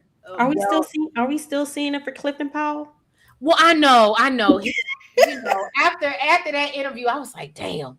But because of what we've seen him play, and Pinky, and he gives me that he could play a Dante vibe, but it's somebody else that somebody had threw out. That I was like, goodness, child, you threw me off. I was like, wait a minute, Clifton. Okay, I'm mixing up. It's too many brothers named Clifton because I was like, wait a minute, Clifton Davis been doing a beautiful job. No. We're talking about that other mofo, Beyonce's stepdaddy. Okay. No. That's what's his name? Yeah, that's not him. I know. Never mind. No, Clifton Powell went on this whole interview about. I know what Kimmy's talking about because But he would be good too. What's his name? What's her name? Richard Lawson. Yes, Richard Lawson. He would be good too. Yeah, he's in Beauty and Black right now, right? Never mind. Yeah, that's right. He is. I mean, but they in Atlanta, so. But Clifton Powell, he just did an interview. This is so off topic. Yeah, Clifton Powell. He was talking about how he just fell in love, or he knew what love was at 60-something years old, and he's talking to a group of young men And the young man yeah. and the young man called him out and said, "Nigga, you sound stupid." And that's the problem with why the problem a lot of our black women have with men like you. You're waiting till you're pretty much damn near need a hospice nurse before you decide you want to settle down and stop cheating. Yeah. But I want to take care of you. right. And then Net, I want to address this. Thank you for being a great virtual co-host because I wanted to get into this. Peaches came back looking lively and still and looking younger than Leslie. And I'm sorry, we're gonna talk about it because I've said it before. And I said if you bring back Peaches back unsick, all you're gonna do is make her look younger than she already looked. Because we already know she was younger with a bad wig. Right. And now, or a gray wig, and now we got her, and she's supposed to be, and I said, and she look even younger now with a gray wig. But this is one of those things where they didn't expect to extend this because they didn't expect to extend Leslie. But I didn't really understand, like, okay, so you're back, and Leslie is like giving her all the things. I guess she's supposed to be in a home, right? Or something like that. I don't know. I was so uninterested in that. So if you guys remember, she was sent to do a medical trial. Yes. So this is how she has recovered to the point that she's recovered. Because she was on a deathbed before, right? I can't breathe. Yeah. And so she's recovered this much because she was a part of a medical trial. I must remind you that Ted got her to be a part of her. That's what got her to the health level that she is now. And so I don't think it matters where she is, where she lives, because even if she's not in the home and she's back where she lives in Eva's building. Mm-hmm. I think there's a reason why they're bringing her back, and it's to make us sort of have sympathy for us, for Leslie, so that we can see her trying to take care of her mother. They want to look out for her and give her the better things in life that she has and all of that. So let me check that off my list because maybe I didn't finish it, but I did see where she went and made a plea to Vernon. Yeah, they're trying to humanize her before she made a threat to Vernon. Oh, see, I didn't see the threat part. I saw the plea. Yeah. So she goes, please, if you have anything to do, get the inspector to. And he goes, after all you've done, you have the nerve. And she goes, you don't want me to do more. Well, can I be honest with you? She went to the right person. I mean, she went to the wrong person. Because Vernon still remembers Nicole. Vernon still remembers, like, Vernon is the one that'll hold her to task. It's Anita. Exactly. It's Anita that's been letting her slide because has of her guilt to Barbara. And I'm so tired of talking about damn Barbara. And this is gonna sound. Oh my God! I don't give a damn about Barbara today, girl. We need to get over Barbara. Barbara's been long gone, and it's unfortunate and it's sad. And maybe when she has her lunch with the articulates, I wouldn't mind hearing it. But this guilt that Anita lives with and is carrying on, and I can't speak to it because I've never been in that situation, but it's just, to me, they're writing it and it's like dragging out, and it's giving her, you're I don't want to say disrespecting, but you're dishonoring your own children and your own family. Barbara is more important than Rowena. Right. Rowena is alive in the background. Right. And can we get a Barbara? Not Barbara. Can we get a Rowena? And what's the bitch? Tristan Titus? Where's Titus at with the car? The driver, yeah. We finally got his and Jacob's mother to show up. Oh yeah, we're gonna get into Darlene. It's been over a year and she shows up. Okay, fine. But we don't have any other people. And so the Barbara should go away. I agree. Go ahead, Kimmy. I'm sorry. I know you want to say something. I was gonna say, one, she not getting that dinner with the articulates. They didn't refund her money. Yeah, ain't nobody trying to have dinner with Leslie. I'm not even trying to have snacks with her. Two, you heard how she said today that her money is running low. And then you had Anita talking about she wants to make that album incorporating Barbara's voice. So now they're gonna give her more money. Great catch, because I did catch that, and she said I want to incorporate Barbara's voice, but I was more in tune to the fact that Anita wanted to get back to singing. That I think I kind of just like, but I did hear that and I did catch it. So you're right. You're right, and that's terrible because well, didn't Anita say she stopped it? Yeah, she stopped it, but if she uses her voice and her life, then it goes back to she can. Leslie can try to get money off of that. And this is the problem for me. Thank you for bringing that up, Kim, because I completely. Yeah, I didn't either, but that makes a good point. It goes right back to Leslie. It goes right back, so they're going to keep her funded. This is my problem. So they keep having them tied together, and I'm tired. I agree with you. I need them to move Leslie into a lane that is for her. Like, she's all over the canvas. It's annoying. Let her focus on if she wants to still get back with Ted. Let her focus on, let the story be her, Shanice and Ted. But well, you know what?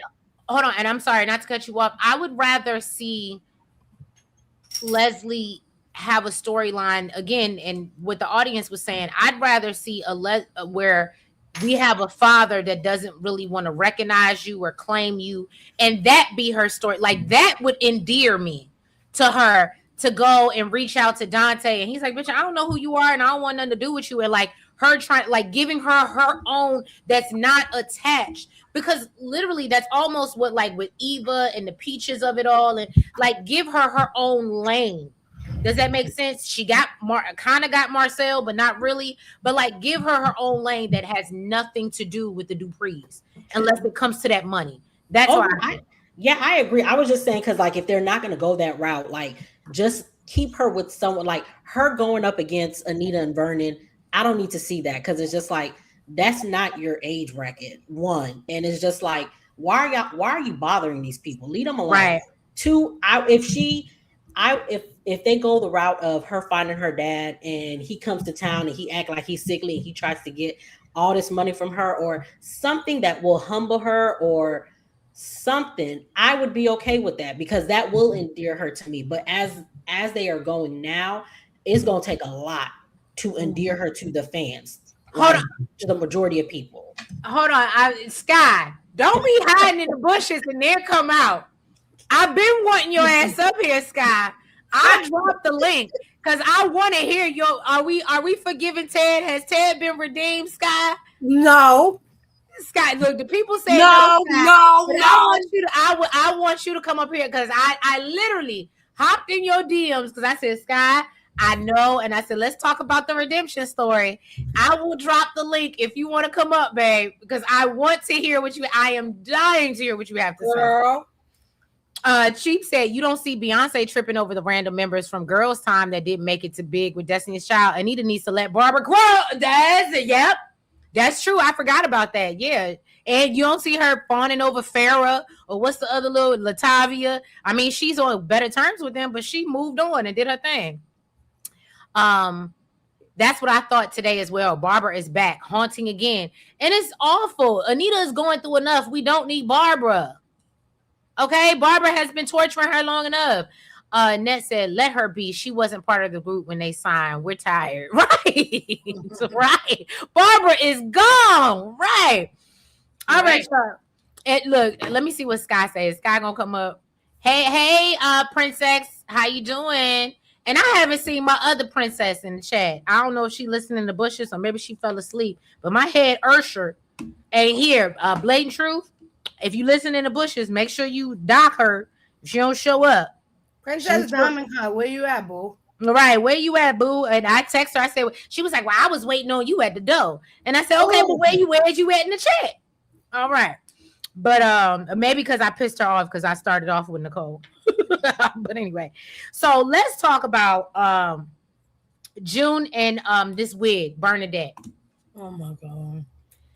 So first of all, this is another one. I don't know what we doing with this storyline, what we doing with June. And somebody said it on X, and I have to agree. I'm gonna start being a little more careful with asking, because clearly they listening to us. I'm gonna be a bit more careful about asking people to have, because we saw what happened with Shanice We were like, we need Shanice, and that's what the fuck we got. And now we don't like it. So I'm gonna be careful, but June.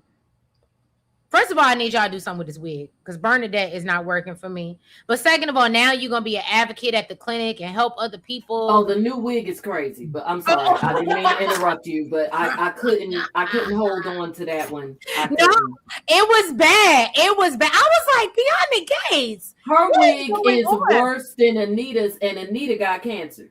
Right. Yes. It was bad, and I was just like, but what was the point of this? Because look, Scott, just come on up. I'm gonna drop the link. Just come on up. And her real hair is beautiful. Who, Anita? You don't even have to do that. Oh, June. Yes, June is a baddie. Like and that's what makes me so mad because I follow her, so I see everything that she puts out, and I'm like, June. And then they went on and put her in that Angel Mama wig, and I was so pissed. Yeah. I was hurt. I was like, what is really going on? But yeah, we can skip over that. I mean, basically, she's supposed to be helping Samantha, or they supposed to be working together to spend some quality time down at Samantha's clinic because we know that's who it is. And I do feel like they did us a disservice by not allowing Samantha to be at the dedication. They said she was at the opening. Yep. Hey Mika, how's it going? I'm glad to see you here. Yes, her hair is beautiful in real life. That's why I was like, what are we doing? Right.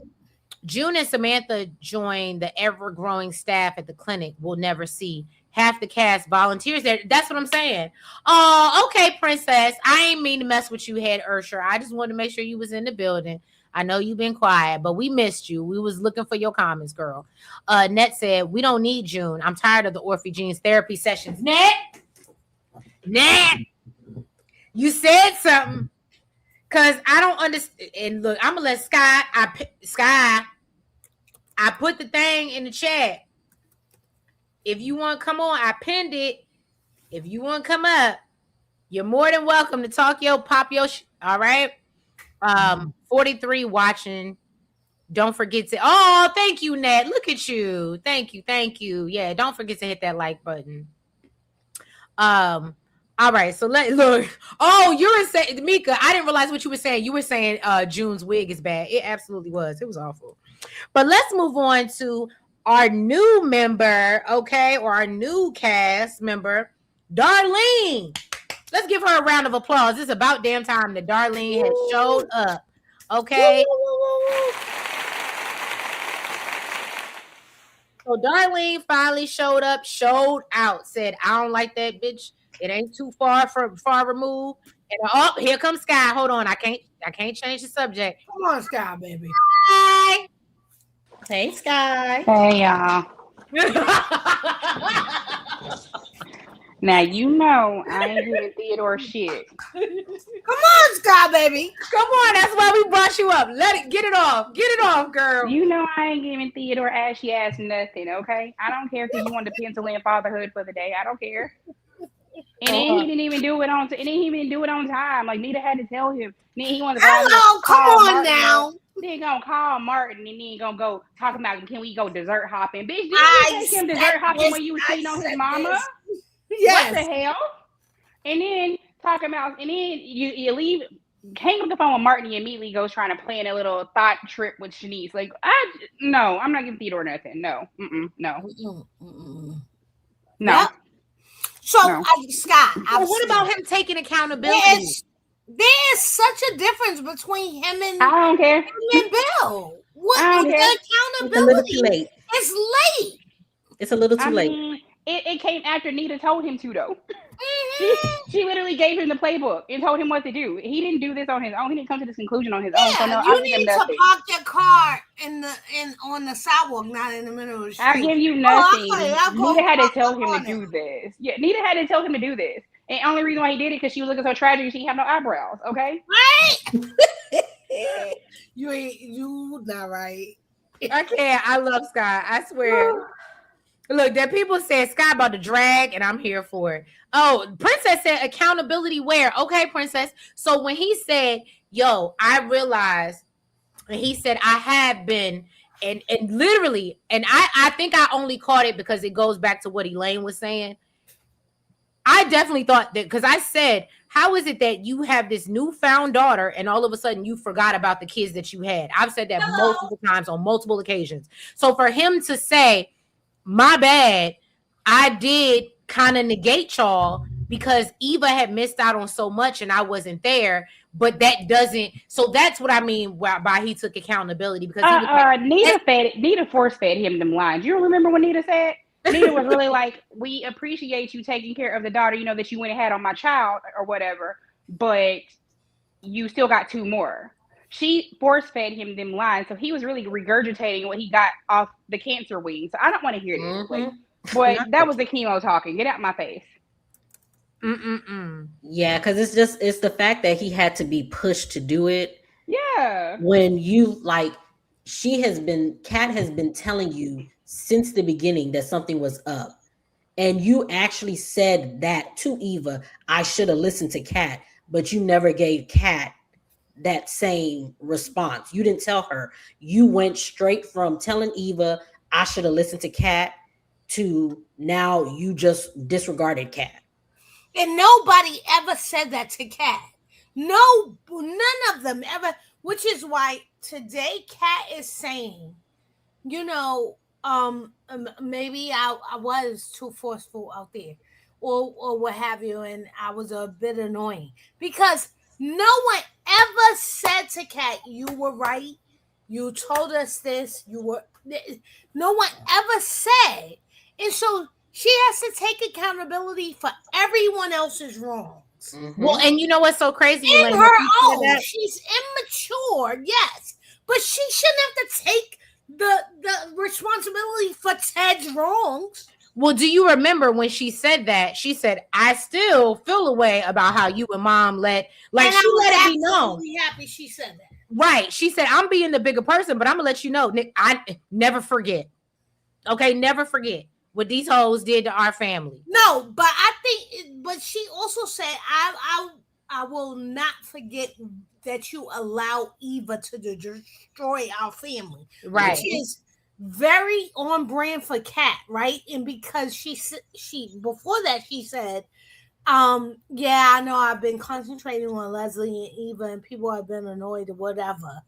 But then she circled back to say, but I won't forget how you allow Eva to destroy our family, which is very on brand for Kat. However, I do think Kat is not giving Ted responsibility for what he did in destroying the family. I do think that what's that boy's name? Is Isaiah? Hobo. Yeah, Isaiah. The hobo. When he goes, what about your father? I think he's correct in just reminding them that this is your father's fault. But he's not all the way correct in saying that she didn't, that Eva didn't have anything to do with it. Well, I think it was Isaiah. Eva, Leslie, and Ted destroyed this family. Yeah, but Kat has admitted, like when they had that scene at Orphe Jean's, and he had said the same thing again about, I mean, the first time he mentioned it, Kat agreed with him, but she said it still doesn't negate what Eva did. So my issue with Isaiah and all this is that he was basically trying to make Leslie out to be some victim of Ted. And I'm sorry, when you go up and lay up with a man and you know that he's married, baby, you never gonna be a victim. I don't give a damn what he told you. You knew that you were possibly breaking up somebody's marriage, somebody's family. Right. He was bringing his kid around you, baby. You are no victim. And Isaiah, that's where he lost. Agreed. Me. Honestly, he did to me too. I hope, you know that you'll never get on my good side again, because first of all, you never gonna make her a victim when she was the one that sat there and laid up with that lady's husband. I don't care what you thought was going on in that marriage, baby. You knew there was a marriage, and so you laid up with her husband. You're never gonna be a victim. I'm never gonna feel bad for you. I don't give a fuck who tells me I'm supposed to. Absolutely. So Scott, I have a question. She tried to get him to come and be nice to him because she knew that he was kind.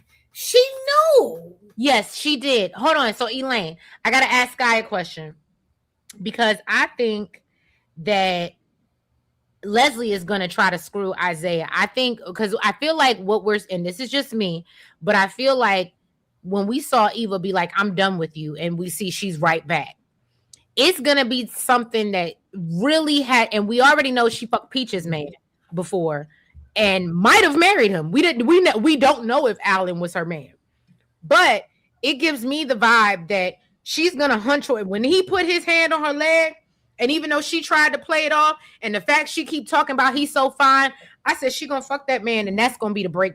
I believe that is going to be the breakdown between Eva and Leslie. Yeah, I absolutely think he was up for it too because he flopped his ass down beside her. He ain't shit either. Like he ain't shit in the world either. Like both of y'all is trifling. He want to move into the house. But honestly, both of them are trifling. But he don't have a home. Exactly what Eva deserves though, because both of them are trifling, and that's exactly what she deserves. She deserves this kind of betrayal, and I can't wait until it happens to her. I agree. I think she deserves this type of betrayal only because she did this to Kat. Mm-hmm. And for her to walk around town and continue to claim they were broken up. And I do think in order for her to see how wrong she was, she has to be put in the same position. And not even that, but I'm going to piggyback off of what you're saying. The thing about it is, Kat has told her numerous times, you didn't have to go along with your mama. Right. You didn't have to do that. So I think Leslie doing it and committing the offense, and she's going to probably run to Ted. Ted runs his mouth. So he going to run to Kat. And Kat, yes, and I'm going to relish in it if it happens. I'm predicting I'm going to relish in it when she goes and rubs it in Eva's face that your mama smashed your man, and I told you she wasn't shit from the jump. Yeah. But that's what them hood rats deserve. So I'm here for all the destruction for them. And honestly, Nita, and again, I got to say this again, and y'all going to be mad, but the cancer got to get Nita. I'm about sick of her.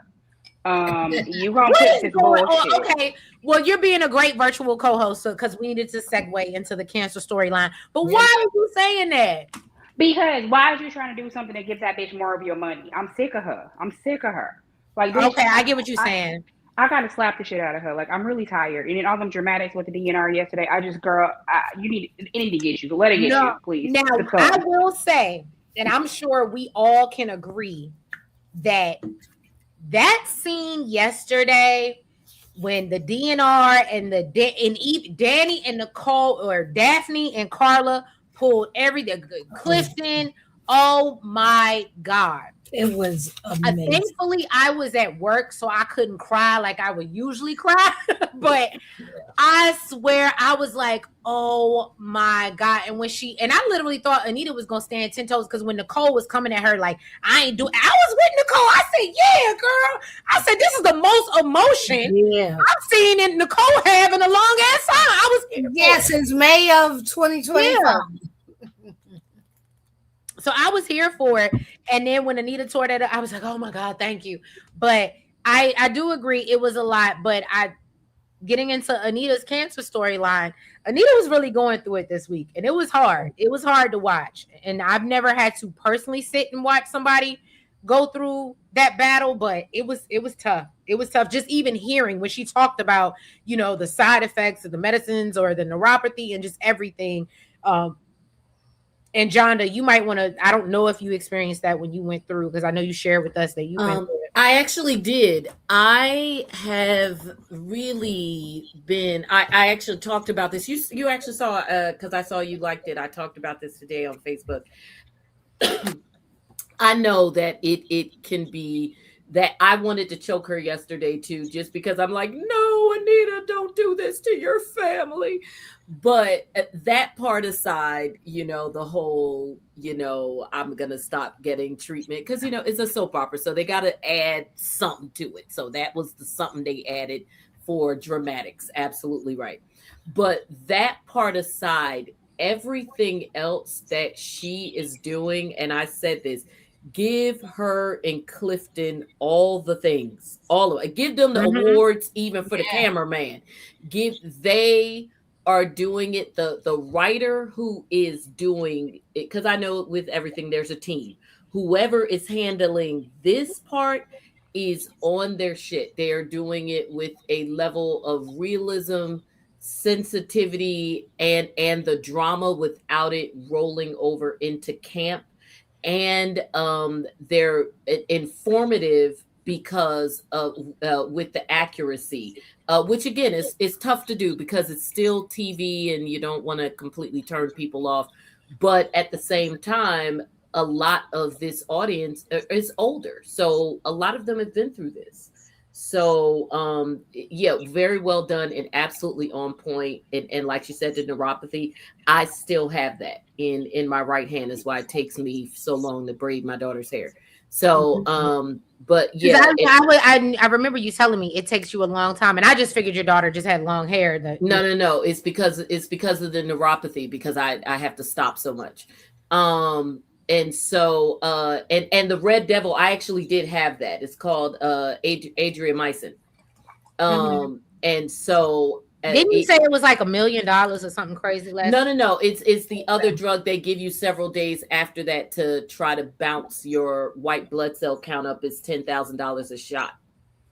You get it a couple of days after. Neulasta, I finally remembered the name of it. Remember how they would advertise that on TV all the time, Neulasta? What they weren't telling you when they were telling you all the other shit it does is that it's $10,000 a shot.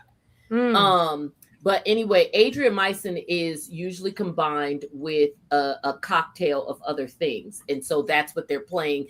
That's why they said her new chemo protocol has the Red Devil in it, and you could have like 10 drugs, but if that one's in there, that's the one that's going to do the most damage. That's the one that takes your hair out. That's the one that tends to make it treat you like shit. And the crazy thing is that you could be on a chemo drip for like 7-8 hours with all the other drugs. The adriamycin is literally something that they come and inject into your drip for like 2 minutes. That is how powerful it is. It's not even something that's in your drip the whole time. It's like a shot of it that they put in your drip while your drip is taking that they put in while your drip is going on for like 2 minutes. The nurse will sit there and literally lower the shot in, and that's it. And that's how crazy that issue is. So they're doing a fantastic job of it. But I do agree, the whole DNR thing and what she was putting my boy what she was putting Vernon through. And when I saw them tears in his eyes, I wanted to fight Anita. It was amazing. He was magnificent. All of them were amazing. Danny, yes. Danny did good. Nicole did good. Like when again, Nicole just finally showing some emotion. Wow. I was with every single one of them in that room. And Danny, she I've always been through this with my family. My mom died of pancreatic cancer. Oh, so you know, yeah. So this is triggering and everything. I could not stop watching. And Danny, she's always the one who she's giving you the drama. To me, this was some of the best acting, especially from her and Nicole, because Nicole was more 3-dimensional than, because Nicole is very 2-dimensional. Trying to bargain with her. She's going, you can't do this, and trying to reason with her. And Danny is trying to misbehave to get her way. I'm gonna throw this down. And then I loved it. Don't do that. I'm not coming home, and I'm gonna lock the door. She turned into a Deanna. I love and Nicole is standing there like, you're not gonna do this. Are you saying this is the reason why you're doing this? This doesn't make sense. She's trying to reason through it, and Danny's throwing things at the wall.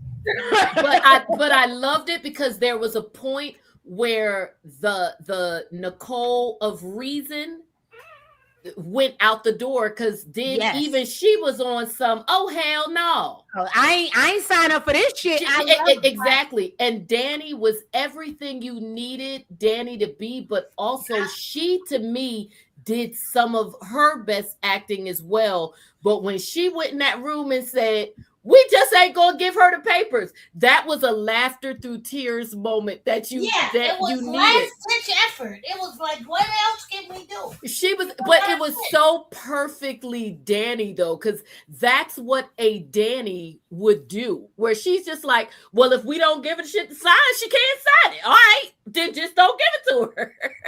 And again, in my namesake, I definitely would have been Danny. I would have been Danny. And and it was so funny because then I said, oh, she really is. When she said Danielle, I said, oh, shit. Oh, when she called her Danielle, I was like, oh, damn. Because when she calls her when she calls her Danielle, that's basically the equivalent of your parents using, like when your mom uses your full name. I know, like, that's why, and that's why it resonated with me. But me. I mean, like, even with your last name. When my mom says Latrice Danielle, I'm like, oh, shit. Yeah, you in trouble. Oh, shit.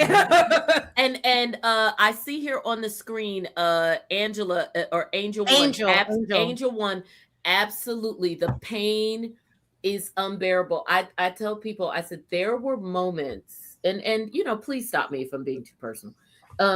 There were moments where the only relief I would get, you know how the tile on your bathroom floor is always cold unless, you know, you balling like that and could get the heated tile. Right. And I'm not. So there was a moment where the only thing that would give me any ounce of relief, and really it was probably just shocking me into thinking about something else, was laying on the bathroom floor and letting the cold tile hit my face. And mind you, I didn't give a damn that I hadn't cleaned it or anything, because you are looking for any level, anything. And I mean, obviously that's not taking away the pain in my body, but I guess that cold tile, I still remember it like it was yesterday. That cold tile just on my cheek was just a better sensation than any other freaking thing I was feeling in the moment. Angel said cold shower in the tub. There you go. Just anything. And then, and like she said, the taste in your mouth. So you get she said she had sores. Yes, you get sores or even the taste in your mouth. And then you got it at I always tell people, one of the best gifts and I think I told you this, Trees, one of the best gifts you could give to someone who's going through chemo, give them some, give them a cute set of plastic utensils that they could put in their purse and take places, because the metal of utensils will set your shit off. Oh, yeah, the taste is horrible. It will set it off. So in addition to the fact that you have stuff going on in your mouth, so you get the magic mouthwash, as they call it, but there's also, and you gargle it and what have you, it's, you know, it's drugs, but but the actual metal from silverware, it doesn't matter how much it costs or where you got it from. Could be your grandmama's sterling silver, that's $1 million. That metal is going to set you off. So the best thing you could give them, among other things, give them a set of plastic utensils. They'll think it's crazy until they go through it, and they're going to call you and be like, oh my God, thank you so much. Because you ain't going to want that metal in your mouth. That is the level of crazy that it puts you through, right down to the sensations of everyday shit in your mouth.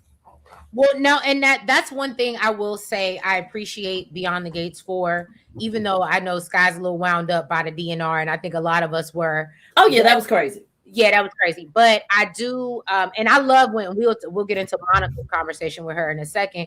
But I will say I love the education. I didn't know unless we've had conversations and you said this is what I've went through. I didn't know that was a thing. We don't know, and I think education and knowing, because even now, I think what they're trying to teach us is that there are a lot of people that might feel like this is too painful, and I've had family members that have said this is too much, and I'm ready to give up. You know what I mean? After the first or second time, and that's their choice. Yeah. But as a family, you're left on like, why didn't you want to fight? And so now that I have more knowledge of what happens to the body, I can better understand. I can't say I can completely understand, but I can better understand why you would just be ready to check up out of here. Yeah, it's crazy. It's crazy. It depends on the cancer, and it depends on your reaction to it. Ooh, Angel said you get sores in the vagina and the ass. Yes. You could. So I must say that I thankfully didn't, but it can happen. Early in the week, I thought she was having an allergic reaction because to this treatment, because it was so outside of what. And Monica is the one that said this is not normal for this regimen, these symptoms. And so I was trying to think of where could they be going? Because if it's abnormal for the symptoms, then that means nobody else is going through this. And so what could be her problem? I didn't think it was an infection, which is, ideal or what have you for the storyline. But I was thinking, what could this mean? And where are they going? Well, I don't think she's going to be taken out. No, she's not. And in a real life scenario, it's like anything else. If any medication, it could potentially have to be changed because of its effects. My chemo regimen was changed several months in because it was speeding up my heart rate to the point where they had to send me to a cardiologist. Yeah. So they did change, swap out one of the drugs, which of course then impacted the frequency of me getting the chemo, because I was initially getting it every 3 weeks, but swapping out one of the drugs for something that was a bit weaker meant that then I had to get it more often, because obviously it's kind of a trade-off. We're swapping out something more powerful so your heart doesn't explode, but on the flip side of that, the fact that it's less powerful means it's not hitting what we want to hit. So I had to do the less powerful one more often. Right. Yeah, I think I want to shake the table a little bit. Shake the table, girl. I'm thrilled with the performances of the people that actually get to be in them. I'm not thrilled with the overall story for the following reasons. Give it to us. Why is her family not more involved in this story? I get you want to show the sisterhood between her and Sharon and all of them, and all of that. And then Bill, why the hell was Bill there bonding with her when her damn kids aren't there? Her grandkids. Like, I'm not liking that they don't have the family more involved, because I'm not mad at that. Relatives I feel with cancer. And we have all pitched in and did what we need to do. We were going to chemo appointments. We were doing whatever we needed to do to make sure that was okay. Like, my best friend, her husband has cancer right now. We literally are like we take turns dealing with her kids, dealing with him, going to the appointments and stuff. So I'm not liking that they seem to be trying to isolate the family out of this story, and I don't like it. I think the overall story itself is ass. The performances are what's saving it, but the overall story is bullshit. Because, like, I don't know no black family that's not going to be up in a relative's face when they have cancer like that. I don't know any. If they're in there, they're supposed to be a close-knit family too. And they literally go. They said Vernon was, and I'm not to cut you off, but they would say if Vernon was playing bouncer. But I agree with you. You want it once you learn something. Vernon, 80 years old, push his ass over and go in there anyway. I think the only grandchild who hasn't seen Anita is Naomi. And that's terrible. But they're not seeing her. And Chelsea the ones that hasn't have seen her. her. They're not seeing her consistently. They're not over there like every day. Like, when they show Anita, she should be fielding phone calls. Naomi went to the hospital today when she found out her grandmother went home, rather than to her grandmother. Right. Like, we That's should be ridiculous. And if they're not going to show her with them, we should at least be seeing her saying, "I'm tired of such and such calling me because they called me too much. Like, you need to stop calling me every something." But this story for me is missing the mark because y'all are not showing the family involvement. And for me, I'm sorry, like I don't feel like that's realistic. Right. She's saying she doesn't want them bothering her, but we are not seeing them trying to bother her at all. I think, and I don't think it's realistic, and that's where it's failing for me. That's why a lot of it, I'm like really checked out on a lot of it, just because for me, it's not giving the beats that it should be giving. I like seeing her with Sharon and them, but I don't need to see her with Sharon and them over prioritizing that over the family. I'm sorry, I just don't need to see that. Yeah, and I think this is, and also with her seeing Bill a lot, I feel like this is another way for them to try to humanize Bill and get us, Yeah, they're using her story to basically redeem him, and I don't like that shit either. Also the Ted thing, like I'm really just over why are these people having one-on-one scenes with these people's mama, these people's grandma, and they're not getting it. That's pissing me off. So I'm like really checked out on this. I agree with hold on, Sky gets a scene with her, and she doesn't, but they don't want Kat at the hospital. Yeah, and then they had 9 minutes with Shanice's aunt. I'm sorry, I know she a doctor or whatever, but I don't need to see that much of that woman. I'm sorry, I don't need to see her like that. I don't. Well, is that because of your feelings, Source? And I was just about to No, it ain't got nothing to do with that. It has nothing to do with that. It's just the fact that I don't feel like she should be getting no 9 minutes worth of scenes when I ain't seen her with her kids. And y'all know I don't be caring about Nita like that. Y'all know I don't like Nita. But at the end of the day, she's a woman with cancer, and she should be surrounded by her family, not some interloping ass strangers. Why are we got these dates? Why are we having these people in here? I don't know nothing about being featured in these scenes with this woman and not her family. And where Naomi, where Martin? Point, what they to give Sky some, because I get what she's saying, because I can play both sides. And what she's saying is they introduced us as this very tight knit. They circle the wagons. They do all the things when there's some problems. And we've seen, this is not the first situation. We've seen there's a breakdown in that. Yeah. There's a breakdown. And when real shit happens, and now I want to blame it on Vernon, but to your point, there's nothing that my dad could tell me to keep me from my mom. I'm knocking his old ass over and coming in the door. I don't care. Like, you're not gonna tell me I'm not coming. I have to agree with you on that. I do. But I'm sorry. Go ahead. I wanted to ask Sky what her thoughts was about Ted and Shanice and the camping, because she wasn't here for that, and I know she loves Ted. So I wanted to ask Shanice. So I wanted to ask her feelings about it, to see, and because I was like, oh, he went to Kat, and the people was telling me, Sky, that that's not redemption, when he was more concerned about planning a trip with Shanice. He was more concerned with going getting a booty call than calling his damn daughter. He called Martin and offered to take him dessert hopping like he used to when he was little. I was like, what do you mean when you was taking him to get brownies when he was cheating on his mama? And then you didn't even call Kat, and then the first thing you do, you come out there and you want to plan a trip for this girl. And honestly, I mean, I heard they were talking. I heard about it. But, I mean, did I see any of it? Possibly not, because I don't give a fuck about neither one of them personally.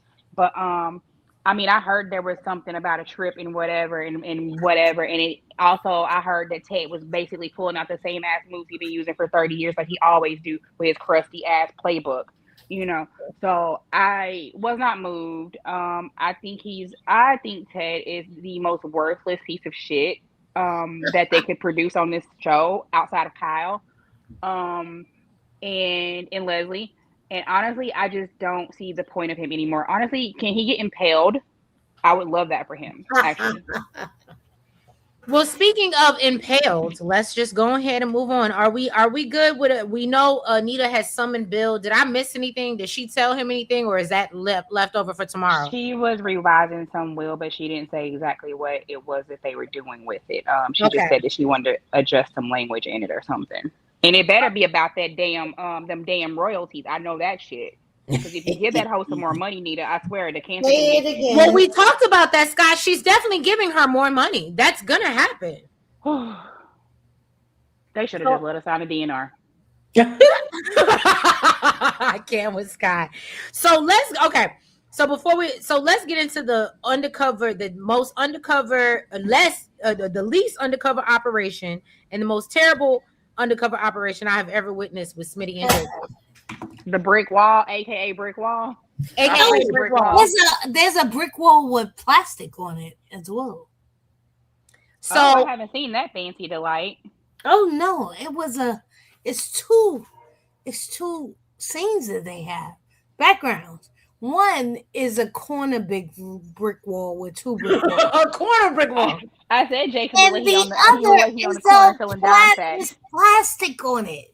And we've seen that 2 times. And so that tells us there's diversity in the brick walls. I said no. I cannot mess with you with the diversity. You done did the DEI. I can't. Yes. I'm done. I said Jacob looked like he on the corner selling dime sacks, yo. A lot of like, are you a part of a plaza ring? Are you a dope boy? What are you?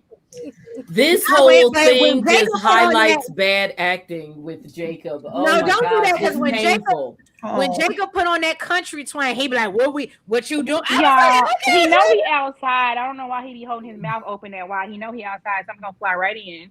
I even thought when I was rewatching, I don't know if it was today's or yesterday's, and I said, "Does he have gold to his? What? Does he have gold?" I said, "Okay, Jacob," but the fact that it was so funny because if Mika is still in the chat, my girl Mika, that I follow on TikTok, she was saying something about Jacob being it, but she has this a hat that she sells, it's a hat wig on TikTok shop.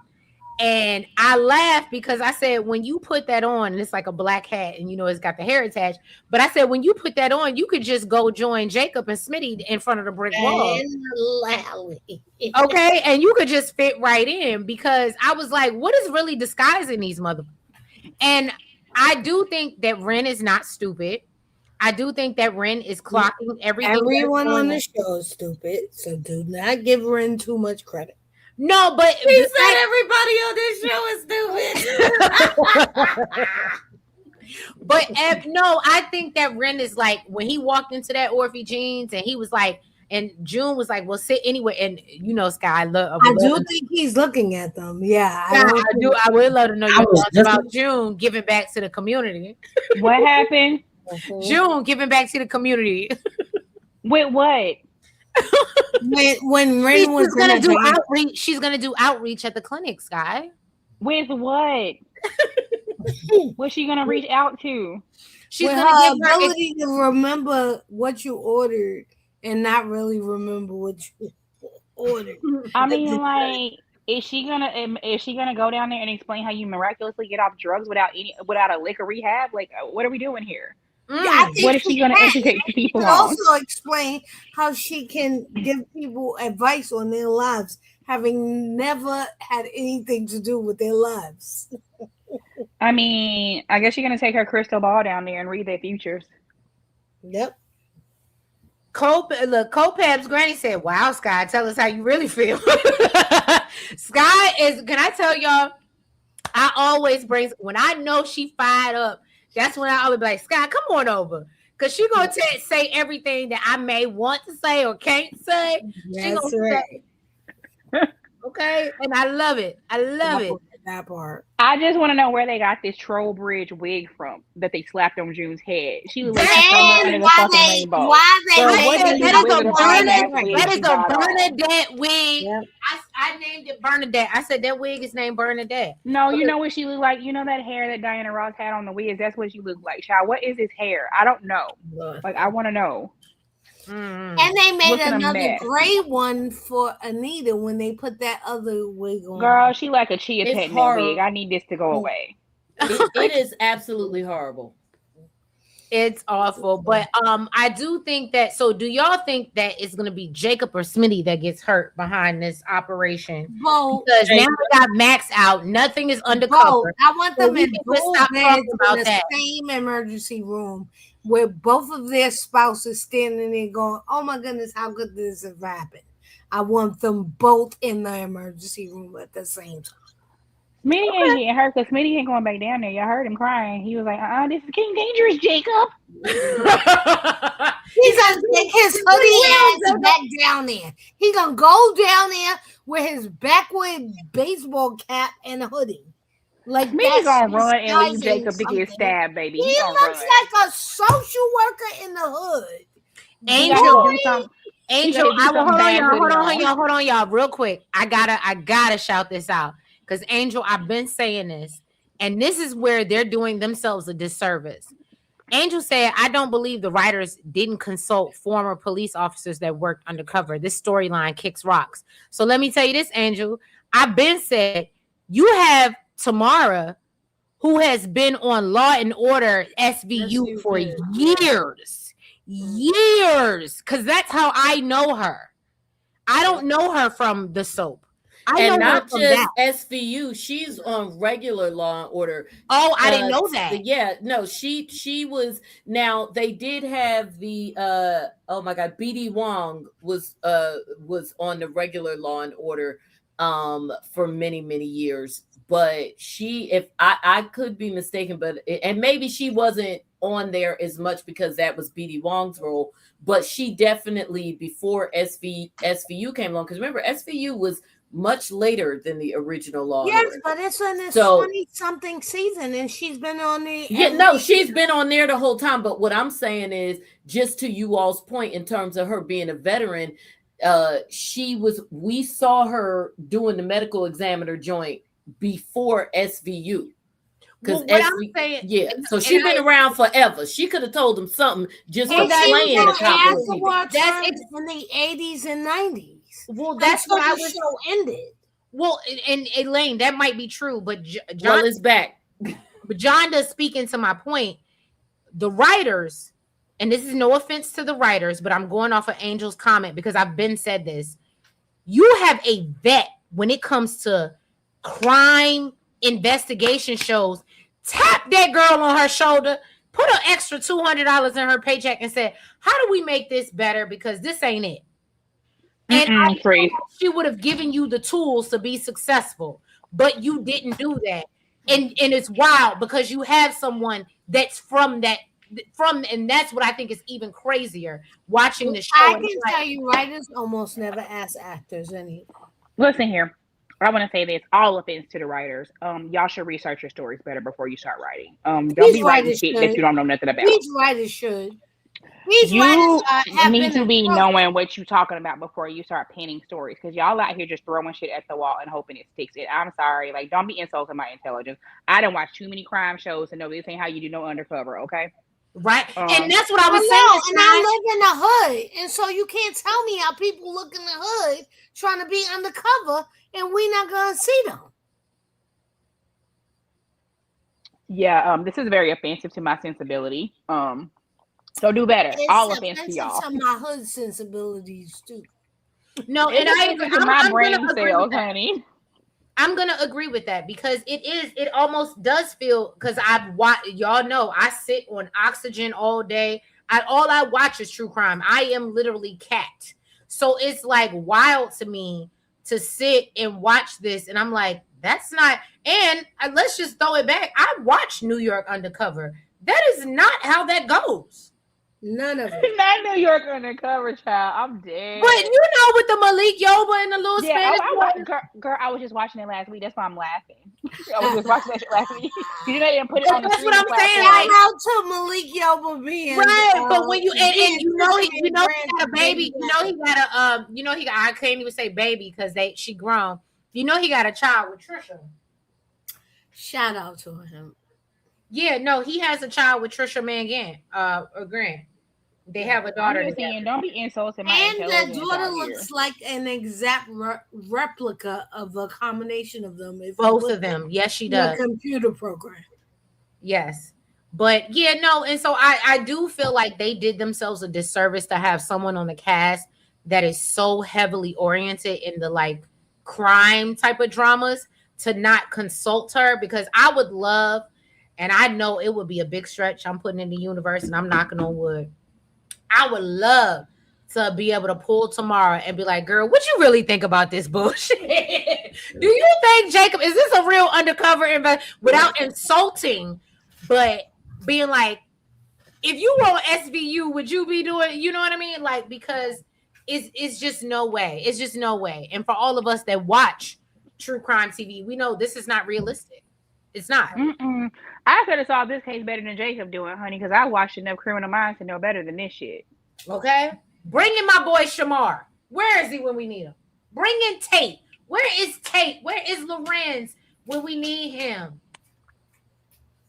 Yeah. So this little I need them to figure out where they're going. I mean, I think they know where they're going, but it's just, are y'all gonna get there? Just because I was expecting like warehouses, maybe like, him driving a truck or something, like not an elevator and two brick walls. Well, And Smitty and his do something stupid hoodie. right. So what do you think about Grayson? We know Grayson Kill warned him. Max, and then Grayson was like, but I'm not letting Ashley go. She's the best thing that ever happened to me. Kill him. She is the jump off. Why are they acting like? I'm sorry, I didn't mean to cut you off. No, do your thing, baby. You've been quiet. Kill him. This is what I think of Grayson. Kill him. I am over this. When is he dying? Like, you was just yelling at her. When is he dying? When is he dying? Yeah, I'm over them. I'm just over. I got a list of people. I got a death list. When is he dying? I like the way Leah put pressure on old boy the other day. I mean, old girl Ashley, and was like, "Girl, you need to do your job." And because I was like, "Is she talking about Shanice? Because Shanice is off the job doing with fucking around with Ted, and she letting shit slip." Yeah, and she's trying to protect her. So I was with Leah when she was like, "No, girl, you got a job to protect." And then I did see an interview that Leah did where I do think she gave out a little too much information, right. But she said that I guess her role, and I don't know if you guys know, she only signed on for 20 episodes and we're about 5 or 6 in. Mm-hmm. So eventually her, whatever this is going to, now how far they stretch that out will be interesting, but eventually it's going to come to a head because we're already at number 6. Yeah, they gave a date for her too. They said, I think the end of May is when she's supposed to be out. So. It's May Sweep. This is May Sweep's story. The culmination of this Jacob story and the criminal activity will be May Sweeps. That is what they're taking us into. May Sweeps with everything else is building up to be the story after May Sweeps. But I think this will be May Sweeps. So we said they better get a bigger broom because we got another month of this. You said we got another month of this? Oh. We have another month of this because May Sweeps usually starts on or around April 26th or the 28th. Well, did y'all know, and this is and shout out to Mika if she's still in the chat. Did y'all know they have to pay for their submissions to the Emmys? So I guess one of on TikTok, Naja, who plays Samantha, was talking about, and I don't want to be disrespectful, so I'm just going to be quiet, but she wanted to submit some things for what? Oh, it's not because we public. We're not behind the gate. We're not behind the gates today. So, girl, I ain't gonna get you in trouble, but I don't be caring. I know, just be nice about it. But I was like, I didn't realize that they had to pay to send clips or submissions for the Emmys. I thought that was wild. I didn't know that either. Let me be completely frank here. There is no material that I feel like is on this show for the submission year that is coming up that is going to make it. Well, that's because you're watching GH, and I'm not saying that, but I'm just saying it's not. No, I'm saying it's just not strong enough. The material was not strong enough. Even if I wasn't watching GH, the material was not strong enough. The material may not be strong, but the acting, again, even if we are talking just Vernon and Anita alone, absolutely they can't. But I'm saying they can't submit for this year. Oh, the submission deadline is already gone. Okay. Yeah, next year they will have a shot, but this year they have nothing. Yeah, because I was getting ready to say, and with all due respect, they couldn't do the anniversary stuff for last year. For this year. When did I thought Anita, the anniversary. But when did Anita tell the Ted anniversary stuff was submitted for this year? But what about when did Anita tell Vernon that she had the big C? It was in Christmas. It was Christmas. That was in December. Yeah, they could have submitted that. Those were good scenes. Yeah, I was gonna say from an acting standpoint, those two in particular, and with all and this is being a lifetime soap opera watcher, so I love my soaps and I love my soap actors, but like with anything, I am still I may love you, but I ain't gonna lie to you. And there are very few soap actors that rise to the caliber of the level of acting of that these two have done, because quite frankly there are very few soap opera actors that rise to the level of acting of each other. That's why there was a time when the same people would win every year, because the same people were consistently good and everybody else were amateurs. That's why a person like David Canary or Kim Zimmer and them would win consistently every year, because they were miles better than everybody else. I'm gonna be I real. will say this. I do think that if I was somebody looking in as a viewer, and I'm glad that you said that, Sky, because yeah, this would have been because I that's why I brought that up, because I keep seeing it online. Everybody's like, they need to bring home all the awards. And I was thinking the same. I said, I don't think this qualifies. And that sucks because yes, did we have the anniversary scene? But I heard about Samantha trying to submit her thing. And yeah, somebody said it in chat, not Samantha trying, it was Princess. Love Princess. I love my girl. Who's Samantha? Why am I missing out? Nyjah. So Samantha, the girl that plays Samantha. Oh, the girl that plays Samantha. Oh, Samantha, girl. Oh, Samantha. She's terrible. She's like one of the worst actors on the show. So she was the one that say they have to pay to submit their. Oh well, yeah. I mean, and that's not just the Emmys. That's all awards. That's why the studios go all out doing campaigns. But what they want a return on their investment.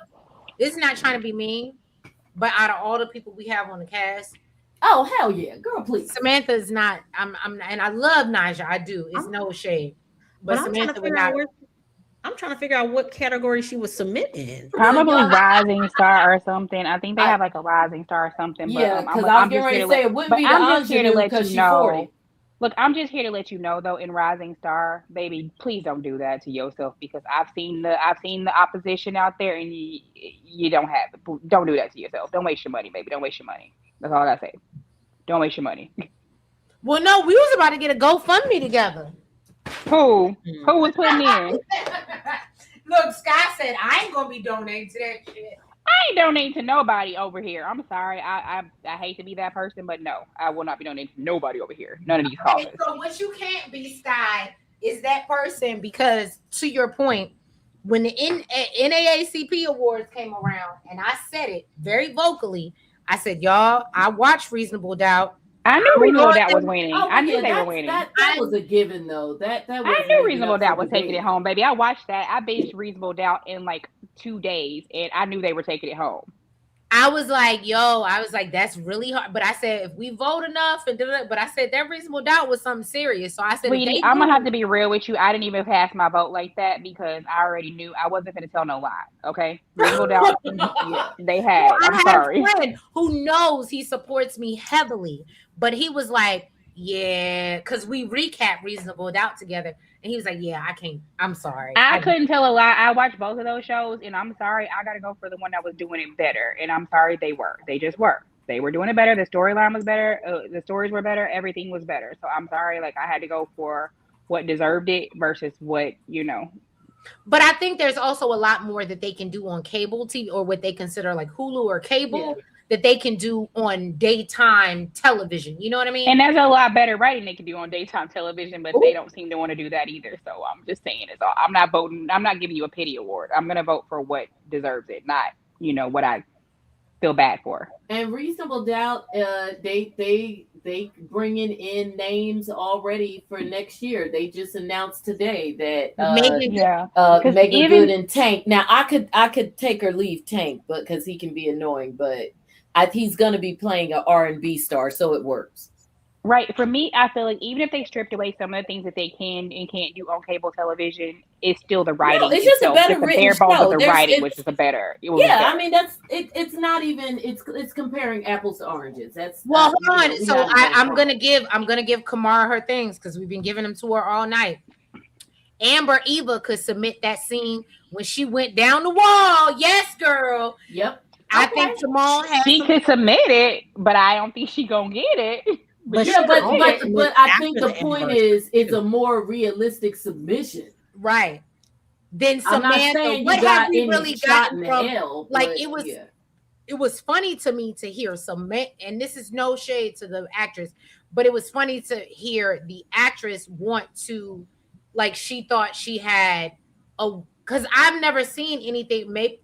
Maybe there's a June scene that she, but I never thought that there was anything where you feel like, yeah, girl, this is it. Well, This that's is just where you have to The go. only thing that bless I her could heart. think of was when she was going off on Martin, but even that, but that's the only thing that I can think of. But you know what? If ain't nobody gonna have confidence in you, you have it in yourself, baby. I can't with you. I mean, you know, you just got to go to grandma on it and just be like, well, you know what? Let that baby support herself. All right, so what do we think about? Because I ain't gonna hold y'all. They writing a lot of people different. Kat and Tomas is coming. I've been saying, and Elaine will be the person. I said, Kat just needs to go ahead and be a PI for Tomas, and that will make the relationship flow better because they provide a service for each other. She don't really like that man, but they can work together. And I've been said this, and I was like, if we gotta have them together, make it useful. So I was here. I was here for the Tomas and Kat of it all. Like, let's make it useful because we know they're not in love. I don't like it because he is once again going to be using her, and that's their whole basis of their relationship is him using her for something, and she's really not gaining anything. No. She would only gain something from this because she's nosy and she likes she likes stuff like this. But outside of that, it's once again Tomas is using her for something, and I'm just tired of him using her. I'm with you. I'm with you when you're right. I'm with you when you're right. That's absolutely true. Them having lunch together at this point, they just look like besties having lunch, talking, having some gossip. I mean, he looked more like a husband than a boyfriend. Ooh, and when I tell you, and that's not saying anything about him, you know, in that realm. I'm just saying that was just the vibe. Like it was almost like she was with her gay bestie. And that's not saying that I think that of him, but you get what I'm saying. She looked like she was a part of an outreach program sitting next to him. He looked very, very when she was breaking down, like low-key breaking down, and he was just sitting there stone faced, and then he couldn't even hug her right. I need them to recast Tomas ASAP. Oh, y'all heard it from Kimmy. She said, can he get impaled too? I got a list impaler or whatever, whoever you are. Can you come and get him too? Yeah, I need them to recast him or let him go because he is not doing anything for this show. Even someone said something about him and Bill. He looked like he had more some with Bill, and I was just like, I didn't see that either. He has the same facial expressions for every emotion that there is, and it's so annoying. Yeah, I'm again, everything you're saying, I'm with it. I don't even know what else there is to say about him because it's just we all know it. It's just trash. I thought the relationship. I mean, if they want to keep him around, fine. You know, he's the diversity hire. I guess I don't know, but it's just they got enough diversity on this show. They really do. They really should just keep him as Bill's whatever, and he works in Bill's office, and him and Caroline doing whatever, like freaking frack trying to solve the case or whatever. But like him with Kat makes no earthly sense. Like she too pretty for it. She too fine for this shit. I'm sorry. Like girl, where are the men?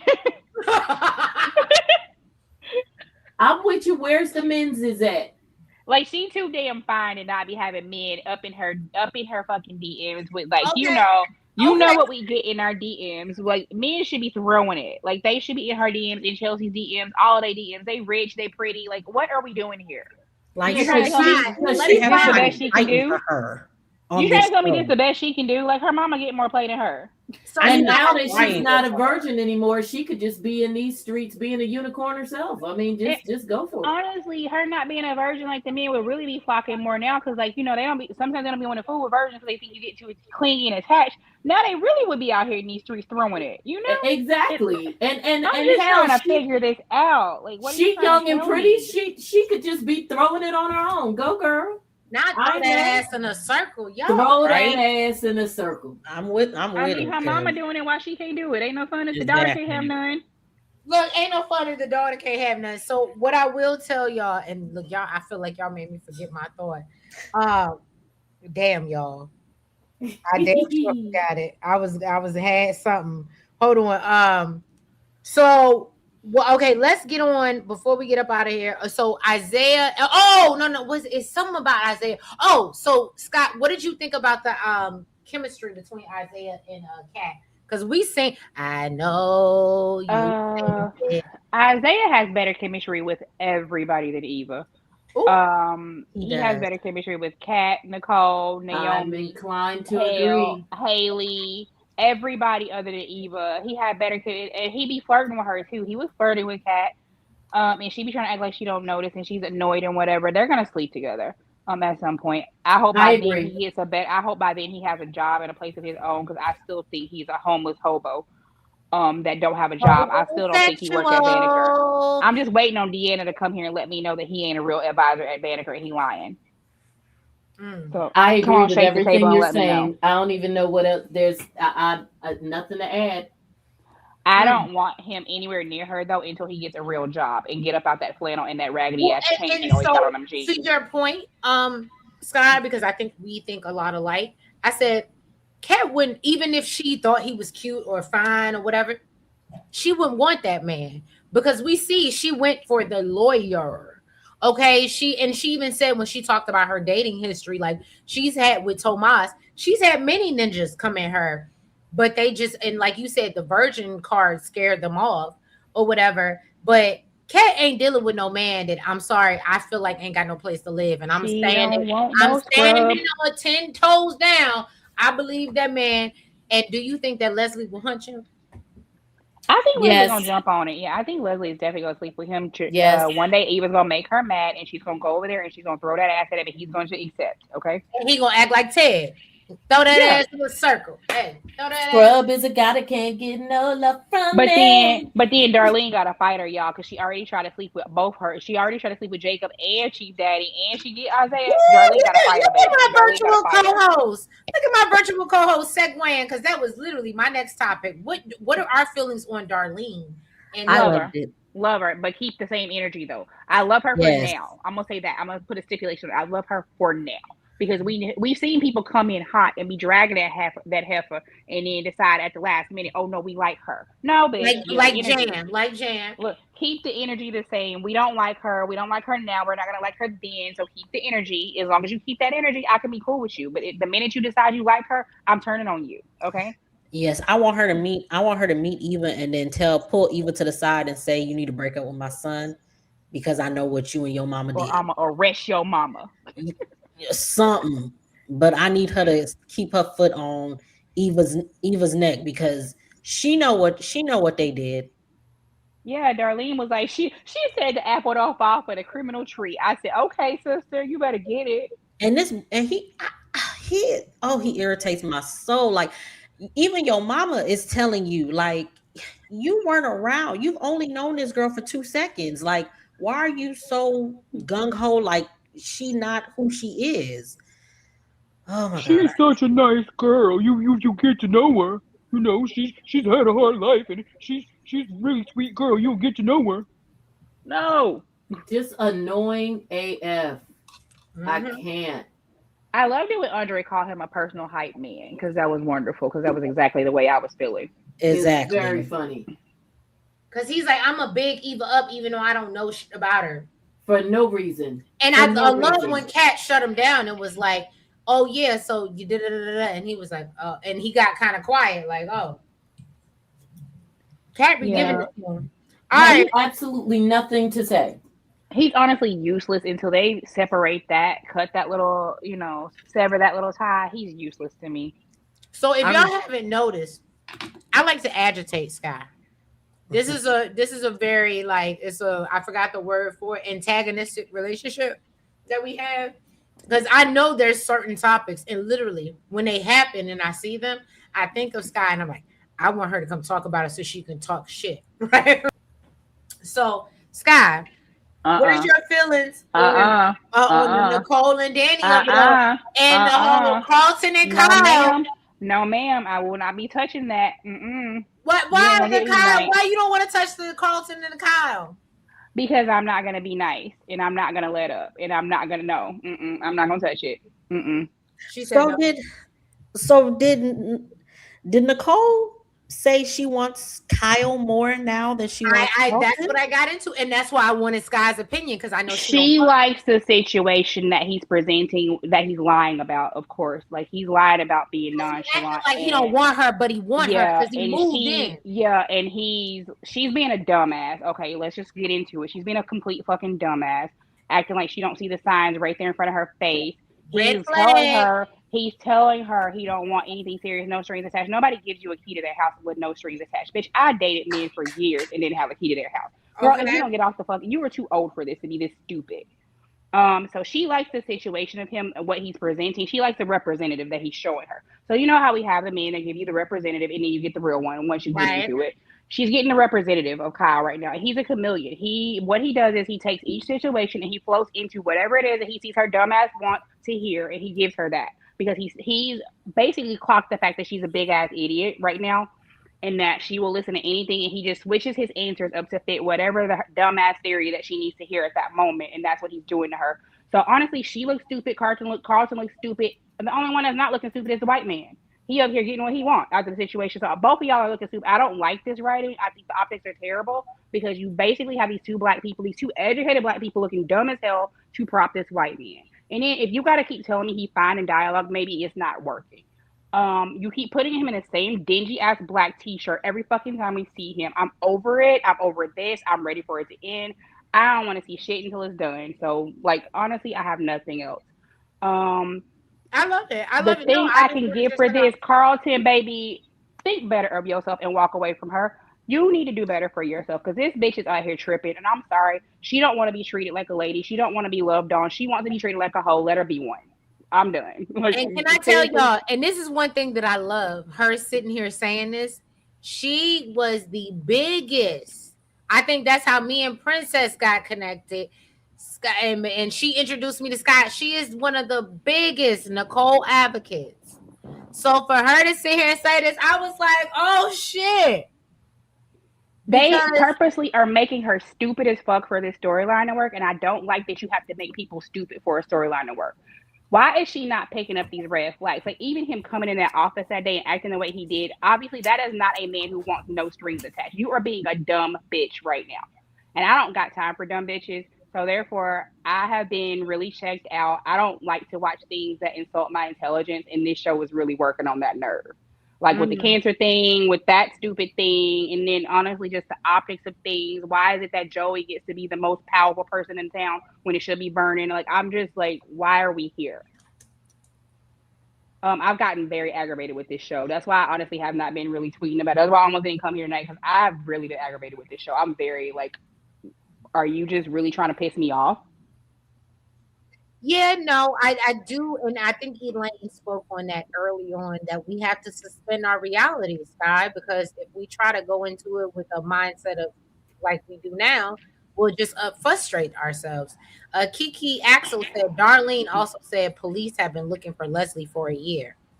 No, they haven't. Because Leslie she right there. I'm right say when you looking for somebody for a year, it's because they're actually missing. She said they've been looking at Leslie for a year. Not what they've been looking at her do. They've been looking at her. Jacob was looking at the evidence. We all looked at the evidence. They literally looked at her ass on video. with a video and have a master video editor, whatever right there. Plus, y'all are a whole police force. So you mean to tell me that y'all can't enhance a damn hospital video? That's literally what y'all do. Y'all ain't never watched CSI? Baby, I don't feel like they watch any of the crime shows because, honey, they No, didn't get I'm none of the talking crime about the stuff police right. on the show. I need the police on the show to watch the show. I need them to go get a Policing for Dummies book because obviously nobody knows how to do their job around here. I feel like we could put on some badges and do this shit better than them. So I don't know. And then you got Jacob think out any there by the wall. Right. I mean, so basically he's Can I be undercover honest? by I the think wall. they're doing that. So I'm sorry to cut you off, Jonda, but No. I think that they're doing that to troll us because we keep talking about how Naomi is in booth number 5 at Orphy Jeans. I think they're showing Jacob in front of this wall to show he ain't got no workplace either, and that's where he sits. So he don't meet nobody else in any other alley. It's just this same alley. Like I really feel like they're trolling us right now. I don't think any police force on any soap has ever been good. The only one that I can think of is John McBain from One Life to Live. He always caught his bad guy. But History. I think as like, of course, because they're trying to keep Leslie around, they really can't just put her in jail, even though that is what we all want. But I mean, seriously, it's what we need. Yeah, We just need her to sit down for a minute, and that's true too. Because again, I'm not saying they got to lock her up and throw away the key, but they got to do something more than just have her roaming around aggravating every damn body all the damn time. Well, what I hear from the people is that we need her, and that's what I thought they were doing with her character. Now, Brooke Logan never went away. She was annoying as fuck. So maybe that's what they're doing. But the other side of it was if you're playing the Sheila Carter character, yeah, you got to go sit down for a couple months. And the thing is, even Brooke Logan had those moments where she got fucking embarrassed. Like, Brooke was getting her face rubbed in it, like, a lot of times. Like, baby, Brooke was embarrassed a lot. And that's the problem with Leslie is she don't have those moments where she gets, like, even if they had just a little, they don't even have to be big moments all the time. Just small things. Like, say she comes to somebody's house and she comes trying to do some crazy shit and they slam the door in her face and leave her ass out there and don't even let her in. Say Cat walking by her, but she'll walk in, guy. I get what you're saying, but she'll walk you slam it and you lock your damn door where she can't get in. Like you do something proactive and keep that bitch away from you. Like, or even like say Cat's at RPG and she look at her and push her ass off a bar stool and they let her hit the damn floor or something. Like just little things to where she would have those moments where she at least gets embarrassed. I agree because right now it's like she's constantly winning and I can't take it.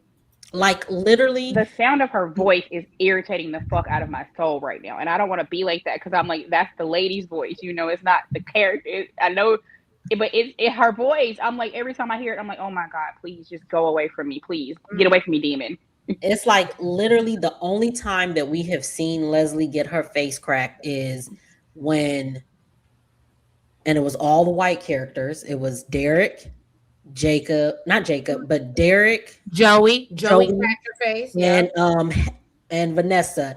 And then when what's Dr. Monica? I think that's her name.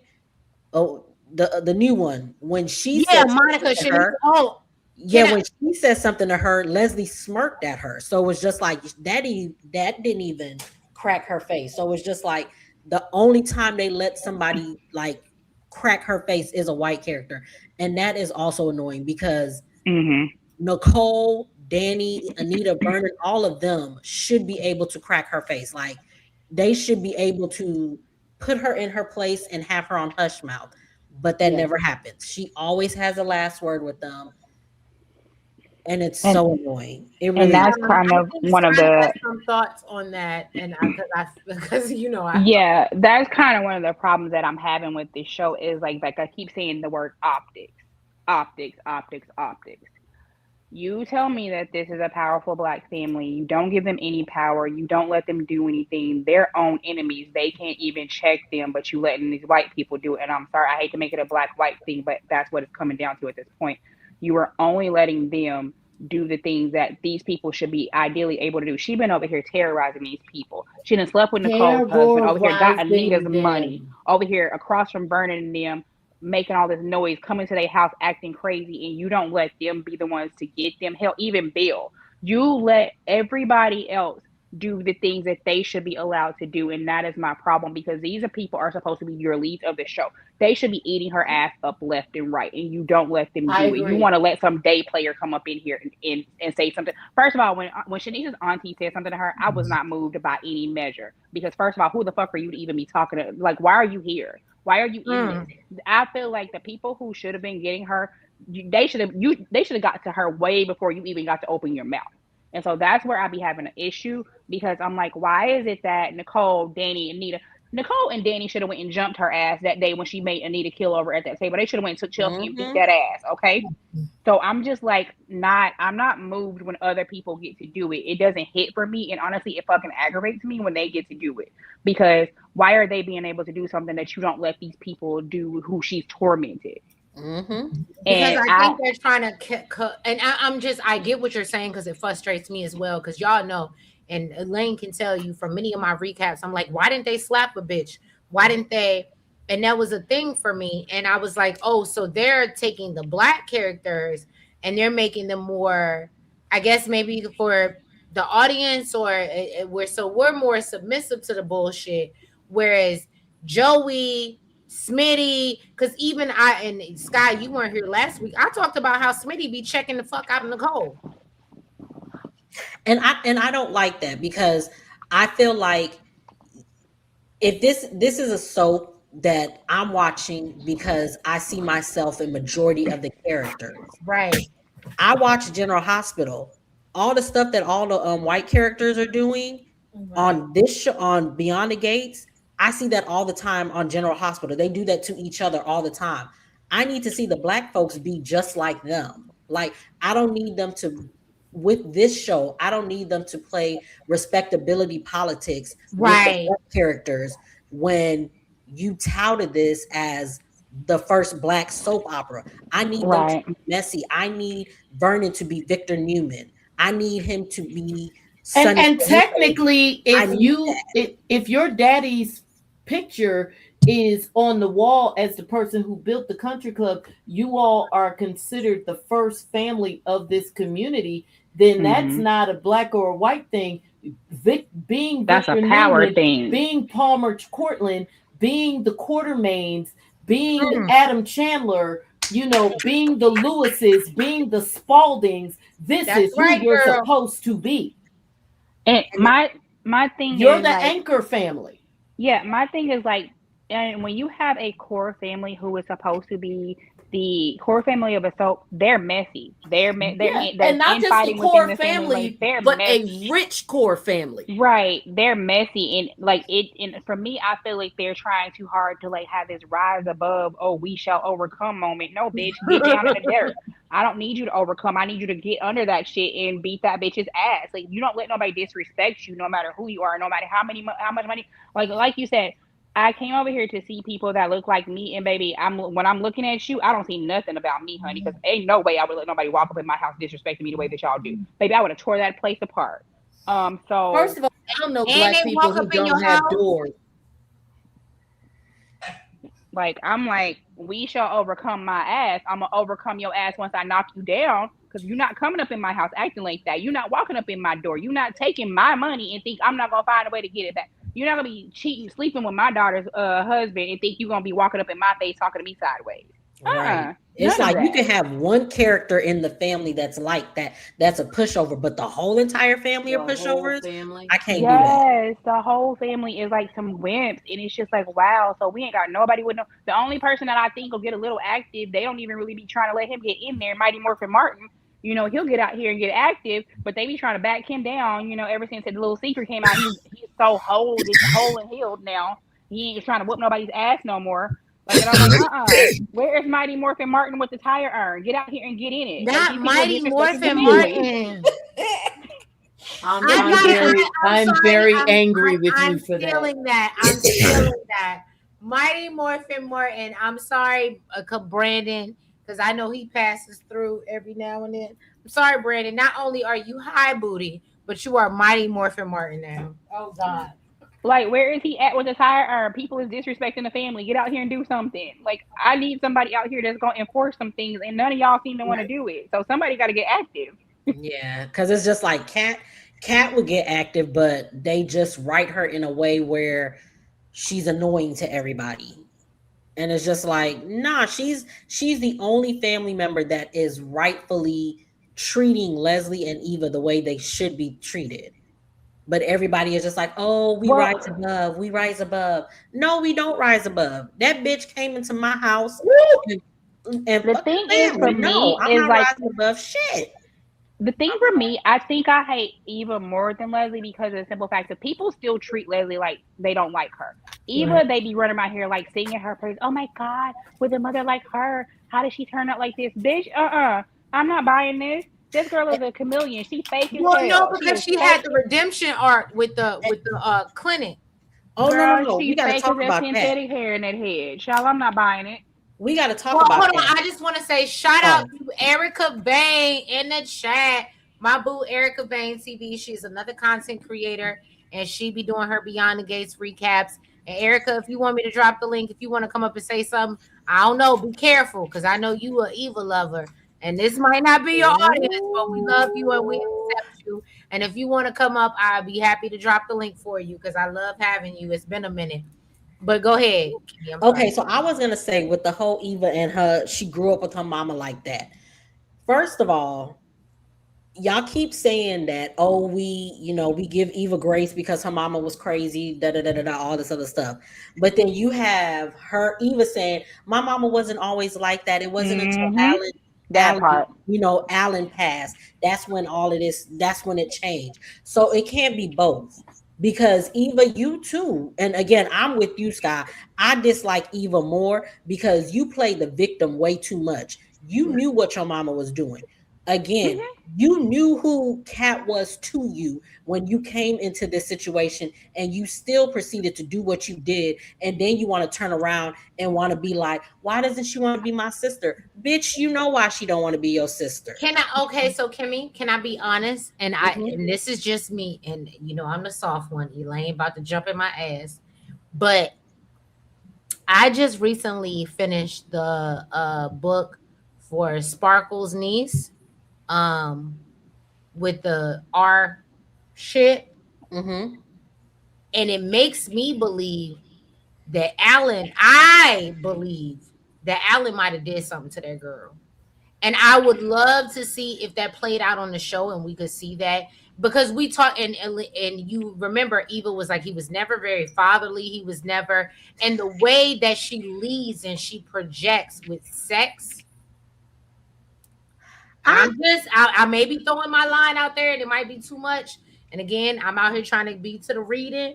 But when I was listening to the Audible and it was a lot of things that I was like, this seems, and I was comparing it to Beyond and what Eva said about Alan. And I was like, I wonder if Alan did something to her because she really don't fuck with him. And every chance she gets to tell somebody she don't fuck with him, she does. Yeah. See, but that's the thing because from what I remember when this show initially started, I thought that Alan was a good father to her until she got. That's what Erica Bain is saying. She thinks that she was like, "Oh, I thought Alan was good." Yeah, she said he was a good man, but he just didn't let her call him dad. She said he was a good, but he was good to them. Yeah, yeah. And it wasn't until now she's now saying, "Oh, he didn't like me, and he always treated me like because they're trying to make it seem like." Oh, yep. She didn't have a daddy growing up, but it was just like you had a daddy. You just didn't have Ted. I'm gonna say it like this. I could possibly go with that line of thinking if I didn't know how chicken shit they were to touch. Like they seem to not want to go to the real shit. Right. Like they don't want to do the things that are necessary to make these stories actually compelling. So I'm gonna go with no on that one, just because I don't think they would go there. I think they too chicken shit to do it. And then Hold on, Scott, Erica. The thing, the link is pinned at the top. So if you want to come up and come in, you're more than welcome. But go ahead, Scott. I'm sorry. yeah, I don't think they got balls enough to go there. Honestly, they won't even let people slap each other on here. So Right. I don't think they got balls enough to go there. But people, yeah, we got one slap. Right, we got one slap and one punch all year. And I need them to go back to the old school soaps. I need a good fight. And with all the drama that was happening here, them bitches should have been throwing hands every time they saw each other. Like, I want a Haley and Danny so bad, because that's who deserves it. I low key wanted Naomi and Haley, because Naomi should have felt the way about bringing her into the family and wanting to whoop her ass, and I felt like that should have. But now that we find out that Haley is really older and plotted all along, I want Danny to get her. Well, thank you, virtual co-host. Y'all do what I can't do, which is segue into different subjects carefully. So thank you, co-host, because I was getting ready to jump into, before we get up out of here, the Lynette, Haley, and Randy of it all. So like literally, y'all, it was literally on my list. I'm checking off my list, and I said, well, we didn't hit Lynette, Haley, and Randy. So, and Elaine said something about it, so let's get into it. What's going on with the Lynette, Haley, and Randy, y'all? Child, Lynette about to get Bill. She is. And I ain't mad at it. First of all, Lynette is fucking beautiful. Can I be real? All her things. Can I tell you what I really, really need though? I need her to come over here and get Carlton. So I'm not going against your number one. What you mean, Scott? No, because that bitch need to see. She need to see what it looks like to have to watch your person with somebody else. She needs to have to understand what it feels like to have to watch the person you want with somebody else. She needs to feel that pain. I want her to feel all the pain right now. Is too smug by half. She's doing too much. She's doing too much. She's feeling herself too much right now. Nicole being out there in the streets. I do not. And I don't like how they Elaine and Scott always laugh at me because, again, I'm the lover girl. I don't play love games, but I'm going to give y'all this. Yes, you're right in that. Because in that instance, Nicole feels like she got it all because these niggas is falling at her feet and ain't nobody going nowhere. So giving Carlton another direction would fuck her up, because you saw how when he turned her down twice, she was like, "Oh my God, you got other plans?" Like, he was like, "Who is this?" Yeah. She thought I want her to get her face popped so epically. I want her to get her face popped so epically. That's my girl, but I want her to get her face popped so epically because you can't play with people like she's playing right now. I don't understand why how it's playing with people when you tell people straight up what your situation is. Yeah. She's not lying to anybody. So Erica, I think hold on, Jada. Erica, welcome. Come on. Hi. Can y'all hear me? Yes, we can. Erica, come on, boo. Thank you so much for inviting me. I'm literally popping in. I didn't see today's episode, so I'm like trying not to spoil it for myself, but I tuned in and y'all were like giving me the energy I needed. And I was like, yes, now I'm like, I want to sit here and watch y'all live, but I also need to go watch the episode. Girl, you ain't missed nothing today. But yeah, especially this discussion is not significant to this episode today. It's overall, so absolutely come on in, boo. Well, I just love it. Like, I have felt so alone, low-key, for the past few weeks, because I feel like there's so many people in the fandom who are like drinking the evil Kool-Aid and like demonizing Cat. Over here, where you been? Child, they be so mad at me. I get the most angriest DMs. Girl, we roast her ass every Friday on my Spaces. We never let up. We never let go. If you don't have me, you have Scott. Like we do this. We will never let go, baby. We Titanic to this shit. We will never let go. Okay. Child, if it's not that, then it's also them mad at me about keeping my foot on Ted neck. And I'm always here for you on that too, because I will never let go. Snap the fingers. Come on. I will never get off Theodore's neck. I will dance on his neck until the day he dies. Okay, whichever one of us goes first, I'm gonna always be on his neck. Okay. I never get married to him, and I got divorce papers in the courts today. I would marry him just Ooh. to juice him and then send his broke ass packing, okay? Wait, but y'all were talking about Lynette, right? I'm sorry, I like interrupted Hey, the baddie the got the flow. charges dropped. Ow. Yes, I am loving Lynette so much. I think that she brings such interesting energy. I love that she's about to be a wrinkle in Haley's whole plans. I think that she's stunning. I'm here for her.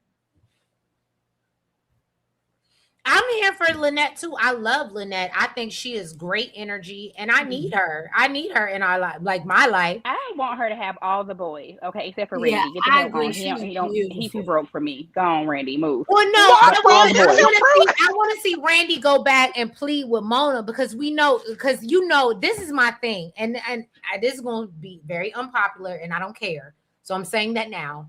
Mona was the one that was the leak, okay? Mona was the leak from the jump, and Elaine can tell you I spotted that shit from the jump. Listen. She was the reason that Leslie and Eva got into that shit. So I already did not see it for Mona. She came, I gave her some grace once after the reveal and everything happened, and she stood 10 toes down where I don't fuck with Leslie, but Mona was the catalyst. So I am never going to forget, bitch, because you went to church and you met some people and you invited them into your whole personal circle. And I do feel like that at least for me, my church dynamic is not my friend dynamic. People I chill out with in my house. Absolutely like that's a different dynamic. And she brought that church dynamic into Nicole's world, who wasn't even going to the fucking church. So I will I'm better with Mona, but I'm not there with her because again, she was the catalyst to the bullshit. Listen, Trees, I don't know why you thought I was gonna be upset, honey, because I don't like that church hoe. Okay, first of all, you came up in here with all this mouth talking like, and I'm on Nicole's neck right now. But I will say this, Mona, you had no fucking right to be running around here running her business out in the street, telling people, oh, she's doing this, she's doing that. That is a grown ass woman, Mona. That's my issue with Mona. That's my issue with her. And then you sitting here, you running her business out in the street, and now you out here trying to throw that pussy up here for Randy, and you know he's a whole criminal. Mona. Right. Where was the Bible then, Mona? Where was the church, Mona? Where's the deacons, Mona? No, she said hypocrite.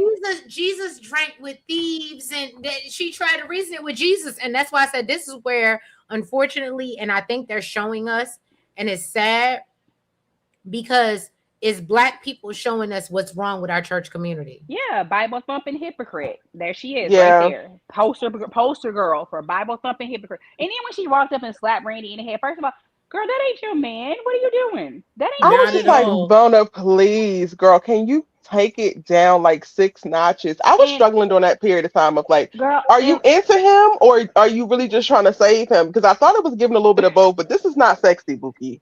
And then, honestly, Lynette should have jumped across that table on her, because what did you talking to that girl like that for? You don't even know her like that to be talking to her like that. Who are you to be talking to that girl like that? Right. Treese, do you think that, I feel like I get what you're saying about the initial introduction of Leslie, but I also feel like Leslie was going to find a way regardless, and Mona just happened to be like the path of least resistance. Oh, yeah. But she was getting in. No, but the thing about it, I agree with you. I agree with you. She was going to, but what it was is Mona, how she shows up now, how Mona, and I realize, and I'm so sorry, but you should have been that way because you know who you work for. Like, I work for a government entity. So there are things that I don't say, that I don't, you know what I mean? Mm-hmm. Because I work, so there's a barrier there that I can't be like, oh yeah, when we go off topic and we talk about certain shit, I can't say certain shit. So I think for Mona, you thought this was a friend because you met her, and that's the thing that I have a problem with. You thought she was a friend just because you met her in church, and you don't realize that even the devil went to church, baby. Okay. I also feel like the way that they handle friendships on the show is just very weird to me. Like, I am still struggling with, the same way that I don't love that she befriended Leslie, I also don't love her befriending and having Jen as a best friend. I still struggle with the fact that Nicole's best friend is Vanessa. I'm just like, at what point did the best friendship get forged? Because I'm not seeing enough true allyship to justify this is your pinnacle of friendship. I think we're just getting Vanessa and Nicole. And it's only because Nicole is out here behaving like Vanessa, which has made her unattractive to me. She's not. I am not. Elaine but this is also new to her, though. I was gonna say because Danny comes off more as a best friend than Vanessa does. I mean, it always did. But I also love Pamela and Danny. They make sense to me. Like I can actually see how their friendship was forged. But the rest of these people, I'm just like, are you sure that's your best friend? So Erica, I get what you're saying with the Pam, but I'm not gonna lie to you. Pam annoys me sometimes. Pam is just the accent. Well, not even that, the accent, but Pam is a manager. So she's doing what most managers do. And again, I've just read some real hard books. And when you're signed on to a talent, you want to make your talent thrive, even though you know what the shit that they doing is wrong and whatever. You gonna make the. And so I feel like that is what Pam is doing to Danny. But that's not who they were. Remember when? No, that's not who they were. I'm just saying now. I'm just saying now. Coach, where do you want me? What do you want me to do? I haven't been here. I got you for whatever. And after Danny broke into Bill and Haley's house when they was on the honeymoon, and she got her out of that jam when she was stuck in the house and went to sleep with the bottle of wine, whatever. She got her out of that. That's what a best friend does. And so that told me that Pam is down for Danny, whatever. Yeah. I don't get that. I never got that from Nicole and Vanessa. Me either. Nicole was so many of them are forced. None of them should like Vanessa. All of them. Nicole was judgmental of Vanessa. She was judgmental of her sister Danny. She was judgmental. Only now that she wants to go explore herself in the streets. And she wants everybody to be respecting, and that's why I said Nicole could never be my therapist, because when it was everybody else and you was in this marriage, you was a judgmental ass bitch. And I'm sorry, Princess, I love you because I know you love Nicole, and I never want to offend you. But I love Nicole too, but she was a judgmental ass bitch. She was judgmental as fuck, and that's why literally, if you notice, every conversation she has now is I know I might not, or I was judgmental, because and that's why I can't take away from her, but that's what she was. That's what she was. She was that friend. Yeah, but she also I'm not even mad at it. I was a good parent, but now I'm not mad at it either. I mean, I'm not mad at it because for me, it tracks and it makes sense in reference to her being the eldest daughter and the way that their family and stuff is set up. My biggest issue with Nicole is that she's having these awakenings and she's figuring certain things out and she's allowing herself to explore, but she is not translating this over to her daughter, who could actually really use it, who is already walking in the footsteps that she laid, and is literally going to go down the same path that she did. That she don't even damn like, and that is emotionally unintelligent and can't emote nothing with his eyebrows, with his face, with his nothing. But he's so bad. He is so bad, y'all. And that's what Ted gave us. And you weren't here earlier, but we talked about it, Erica, where I said that Ted has always been emotionally unavailable, and he said that which is why his daughter is attracted to someone who he said I went after where Nicole was that person for me. And I think Tomas, to your point, Jonda, sees Kat as that person for him, that she's going to speak up. She's going to be emotionally intelligent. Even if she's not a therapist, she's in tune. So when you tell her, like, here's my thing, and I ain't going to hold you. When I'm right, I'm right. And that may be wrong, and I maybe need to do more therapy. But the fact that Kat sits and takes the shit that she does, right, when I know I'm right, oh, fuck you. Absolutely. Fuck you. I'm not doing it. I'm not doing it. I'm not playing this game. I know what the fuck I'm talking about. And and if y'all want to be oblivious, then that's cool. But I'm not doing this with you. And the fact that she even humored them and was like, maybe there is something wrong with me. Maybe I do need to let go. And do I think she was putting 20 apologies? I apologize when you didn't do anything wrong. He did something wrong. Now, but y'all, that stuff tracks. Putting Cat doing what she did, and because she can't come and say I was under the bed, and Slick said that on his live on TikTok. She can't say I'm under there, but even still, I know right is right and wrong is wrong, and I don't fuck with it, and that's why I stand. But that it tracks though, y'all. But you got to think about how often we are indoctrinated into the beliefs of our family and like have certain things normalized, which is I think why I'm so attracted to the Cat character. She mirrors me to a T in a lot of ways, and it took a lot of unlearning and reparenting myself to be able to push back on things that I knew wasn't right or things that didn't actually align with anybody's greater good. Can y'all hear me? Yeah. Can I say something real quick? The one thing I've been doing is I've been drawing parallels between her and Nicole and like y'all said, Tomas and Ted. When you look at Ted and the shit he's doing with Shanice, and they keep saying that this is stuff he's been doing for years and years and years. Right. And the shit he's doing with Shanice sometimes is low-key a little bit manipulative as well. And so I'm like, I'm drawing this parallel between Nicole and Kat because I feel like you allowed Ted, with all the intellect you seem to possess, you still allowed this dumbass man to manipulate you for 30 years. Mm-hmm.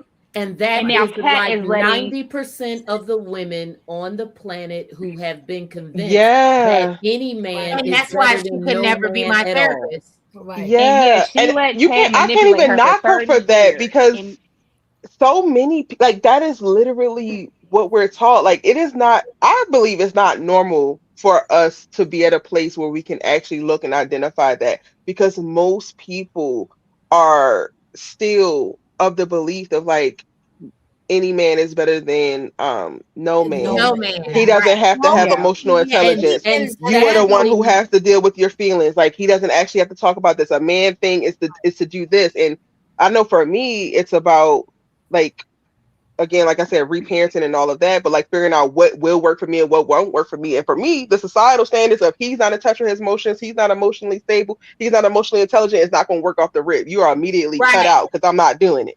Right. But most women, that's not the case. And I think that's what Nicole did. Can I tell y'all something? I agree. Can I tell y'all something? And y'all not going to like this. But that's the reason why we like Bill, because Bill is emotionally intelligent. He realizes Bill there's is not emotionally. No, hold on. Please, they tried to rip me to shreds. There's something going on inside Bill. That I do think it's not that. I would love to break this down, y'all. I need to break this down. I got you. Because they were chewing me up. When I said I don't like Ted, I probably will never like Ted, and it's because he's not emotionally available, he's not emotionally intelligent, and I listed all the things. He's a narcissist, all of the things. They said, but you have the nerve to like Bill. I like Bill not because he cheated on Danny, not because he makes all these mistakes, not because he married this child of Haley, but he's a man who was making mistakes but still trying to live his truth. And you get to actually see him reveal. He's reflecting on certain things. He's fighting his demons in real time. Meanwhile, Ted is still wearing his mask. Ted is hiding who he is. Ted is hiding what he wants. Have y'all noticed though? The thing with Bill is Bill will own up to a lot of the shit that he did. Bill has apologized to multiple people. Anita, Danny, them girls, all of them. He has now that it's convenient for him. No, I feel like his it's not though. All of the times have not been convenient. Actually, worse sincere, and he actually did mean his apology. Ted, when he apologizes, I think that man be reading the infomercial. Okay, I don't feel like Ted be really meaning anything at all. He had to be prompted into going and sitting down with his daughter into figuring out what was going on. Like Bill, if you like Bill or not, and I hated Bill for the longest time. But the thing is with Bill, even when this show first came on, him and Danny were like 6 months removed from, him leaving her or whatever, but he was still in them girls' faces. They hated him. They were talking to him like he was a dirt under their shoe, but he never gave up on his kids. Ted, if them kids were talking to him like they were talking to Bill, Ted would be like, well, I'll just see you whenever you decide you want to come, whenever you decide you want to cooperate with me. And I can give Bill that. The beautiful thing about Bill is that he's a man who like shows that you don't actually have to be perfect, but your ass needs to be trying. Right. Yeah. And that's the thing. Thank you, Erica. You summed it up. We have been on Ted's ass. Me, Sky, Elaine, I'm sure you on your channel. We have been on his ass about Ted trying. Just sending flowers is not it. And Bill It's not. Bill goes and has the hard fucking conversations that he does not want to have. But he does it because he wants his daughters. He wants peace. I don't care what nobody say. I'm sorry. I'm with y'all. Bill is better than Ted to me, and I'm sorry. Bill is always gonna be better than Ted to me. I'm sorry, like, cause Ted, I just seen too much like fucking. He took somewhat accountability today, and I honestly think you only took accountability because Anita told you to. You didn't take accountability because you wanted to. I gotta go watch the episode. Told you to do so. And honestly, for me, I'm not moved. That was yesterday's episode, babe. I was annoyed with yesterday's episode because he called Martin, left a voicemail, and then turned around and said, "Oh, well, Shanice, I also need to spend more time with you." That is not what Anita said. And that's not what Anita said. Not what she said. And it's like, for me, you only did this talk with Kat and took accountability or whatever you did today because you were told to do so. Like, people have to tell Ted if you notice one thing about Ted, people have to constantly tell Ted what to do and when to do it. Like, even with the house thing with Leslie, Eva had to go tell him to go do that. Andre had to go tell him to stop. But Sky, can I tell you, that was Nicole's job while she was married to him. That's what we're saying. And I think that's what it is. And I think that's where the breakdown is, because right now she is not doing any of the jobs right now. She's like, fuck it, fuck them jobs. Okay, I'm not doing none of them. And so that's where the breakdown is coming in, because I feel like she carried a lot of that shit while she was married to him, and now she don't want to do it no more. But so like, even the house thing with Eva had to tell him, hey, stop my mama from getting the house. Andre had to tell him, hey, leave Nicole alone and focus on Shanice. And that's when he went and bought that Valentine's Day stuff. Like, people always have to constantly tell Ted to and even that was just from your previous playbook. The way that they have Shanice being a dummy is pissing me off so bad. Because, girl, the writing on the wall is crazy. He literally is doing the exact same things for you that he did for his ex-wife, that he probably did for Leslie, and we're going to go ahead and act like it's cool. Even the camping shit that she brought up. When they call it a low effort relationship, is low effort. Because again, Shanice don't like birds, don't like nature. So why the fuck are you taking her camping? That's what I'm saying, y'all. Like, but how you not gonna like birds when you are one? All right, now, not too much on No, I love Shanice, but I don't like birds. Oh, Ted is ruining her because she was so great. But she's ruining herself. But she ruining herself because. But what I will say is Shanice she pursued Ted, so she ruining herself. Well, and she threw her head in that ring. But it tracks. It tracks. When you fall into a crush with a dude, this is what it looked like, especially when it's a dummy. Because Erica, do you remember? And this is what pisses me off. I love Shanice. Me and Sky can attest to that. We were like, she needs more of a storyline. She's so great. Da da da da da. In season 1, right? Mm-hmm. And then that bitch took us for a loop, or the writers took us for a loop, because now you out here, oh, Ted, you don't have to apologize to me. You don't. And I said, bitch, when did you become so forgiving? When did you become so? Because you give Ashley the business and tell her what she needs to do about her relationships. You give everybody else the business, but when it comes to Ted, you just fucking melt, and you big mama, she gonna end up pregnant. I promise. When she told Ted that to tell her what her aunt said, she won't change how she sees him, I said, okay, we're done. Put a fork in us. We're done. If the woman that you have so much reverence for, you just look at like she is the pinnacle. If she can't say nothing to you about this man that will change how you see him, you're cooked, girl. Cooked. So so for me, Shanice lost me when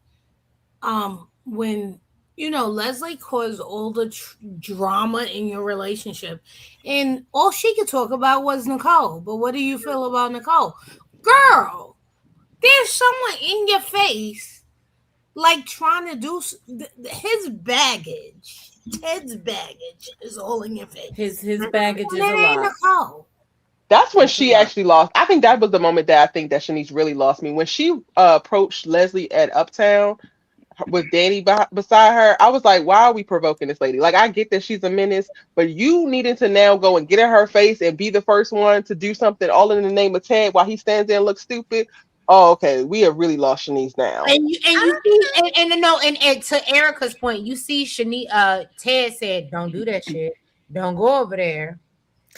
And why did he say that? He said that because he still wants to slide in there. Did y'all see how he looked at that lady behind the other day? When she threw that ass in a circle, did y'all see how Ted looked at her? Y'all, mark my words. I'm saying it here. Hold on, because it's my platform, and I gotta. Do y'all remember how she looked? Because I got a thumbnail. Do y'all remember how Ted looked when she threw that ass in the circle? Like he was ready to grab it. That nigga still want her. He want her bad. Y'all, mark my words. Put this on your calendar. Ted is moving in that house. Okay, I just need y'all to know that. Mark. That's the reason why he's still in that hotel right now, because he told Shanice on New Year's he was ready to move out because he said he was waiting in that hotel because he thought Nicole might take him back. He ain't leaving that hotel to go to his own place. He leaving that hotel to go to Leslie's house. Homosexual. He going to Leslie. He going to move in. He going to be Nita's them across the street neighbor. Okay, because he moving in. I'm telling you now. I do think he is offering. He's also offering Shanice some really bootleg dates and stuff. Like, right. It's funny how his plans always get canceled mysteriously. And you gave her a gift of a bird's nest or whatever you. Come on, dude. You notice Elaine know how his dates always mysteriously get canceled. He'll have these plans that he put in, and then they mysteriously always get canceled. It doesn't fall. They always gotta go back to Uptown. Like biscuits and gravy. Like, what is wrong with you? I'm under the impression that he never made them plans. No. So no, because I want to piggyback off that, because then this is what makes me mad about Shanice. What we learned about her character. Oh, Ted, I'm just so happy to be with you. Nigga, I don't want biscuit. I want oxtails and shit. And she's not the man. She's so pleased with the minimum that he's going to give her the bare minimum. And that pisses me off. Because that's not what Shanice gave us in the beginning. And that's what I think I can say collectively. That's not what we wanted for her. When we said we wanted her to have more of a role, it wasn't this. It was not this. Shanice is a head nurse and also a physical therapist. She got money. I hate that they have her acting like, oh, he has this, he has that. And she's so enamored by what Ted is, the bare minimum. Every nurse I know drives a BMW. So but can I tell you what I thought? And this is what I think. And I've been thinking this for a while about her. If you pay attention to some of the older clips, you can see her in the back just watching them and stuff. And like she would be watching Ted and Nicole, she'd be watching, just everybody, whatever. I think that this may be what she like. You know how Haley said, "I turned myself into whatever Bill wanted just to get his attention." Yeah. I think that might be what she's doing because she knows that he wants to be somebody's savior. He wants to be the Prince Charming. He wants to be the white knight on the horse. You do that with doing shit that I don't like. That's my sadly, that is not only what many women do, it is what many women are taught. And although many, quote, strong women, unquote, won't admit it, they do it to keep men every single day. Every day. Yeah, because she knows that he wants of every generation, by the way. I can promise you, my nigga, Gen X, it is also the young girls coming along. It has not changed. But Jonda, I can promise you, my man can't get me out here with no type of birds. Fuck that birds. might be you, but that is not. But the there majority. are women who are like that. Like, there are women like us, and then there's women like them who will do whatever it takes to get a man. And honestly, yes, she does have money, but we are not in the majority. We are not. She don't have Ted's kind of money, because I wish I would. I want to pull some out for a real one because Shanice was a real one. Yeah. Right. Same chick. Well, we thought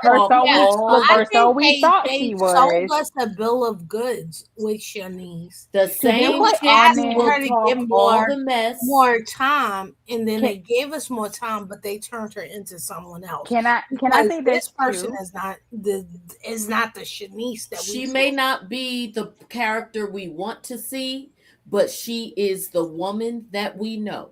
The same women who Exactly. will be she's very accurate. who will be Yep. a nurse Yeah. and a PT and Yeah. drive the BMW and whatever is the same chick who will go home to a mofo on their couch trying to be a DJ or a Well, rapper at I do 40. think she's compromising some of her ideals Yeah, because you didn't get, every day. you know, listen, I'm an independent woman. I'm an independent woman. And then you realize, you know, I'm a lonely independent woman. So maybe I need to backtrack on some of my, some of the things that I have that I are on my list of desires. And so I certainly see how she could do that. My problem is, and I think I've heard Erica speak to this on her own recaps.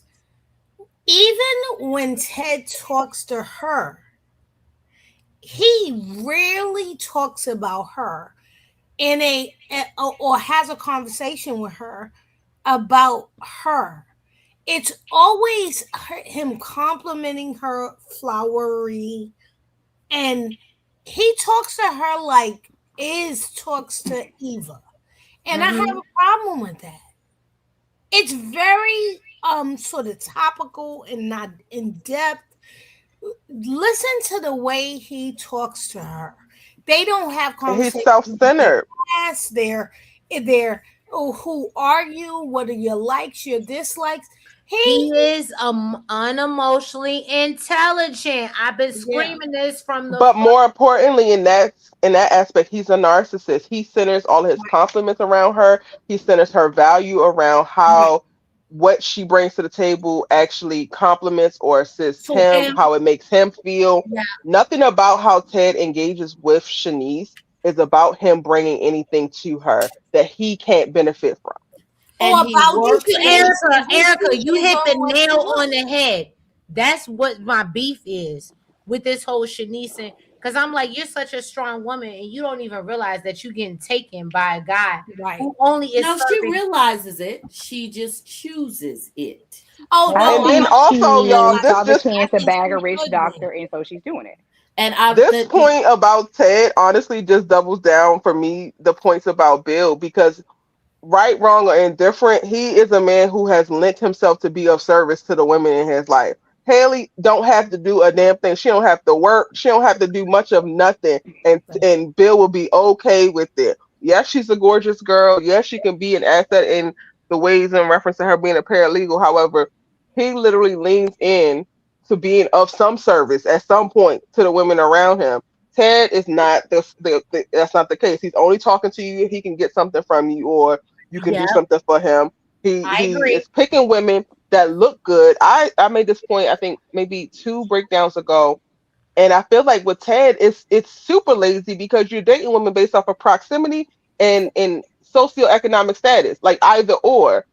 The camping situation to me drove that point home, because if you've been wanting to go camping for 30 years and you ain't found a woman yet that goes camping, why do you keep picking women that don't want to go camping? Exactly. And I thought it was so smug of Nicole to walk up and go, he's been trying to talk me into that for years, and I'm glad he Really? Well, and that's I thought she was being cool.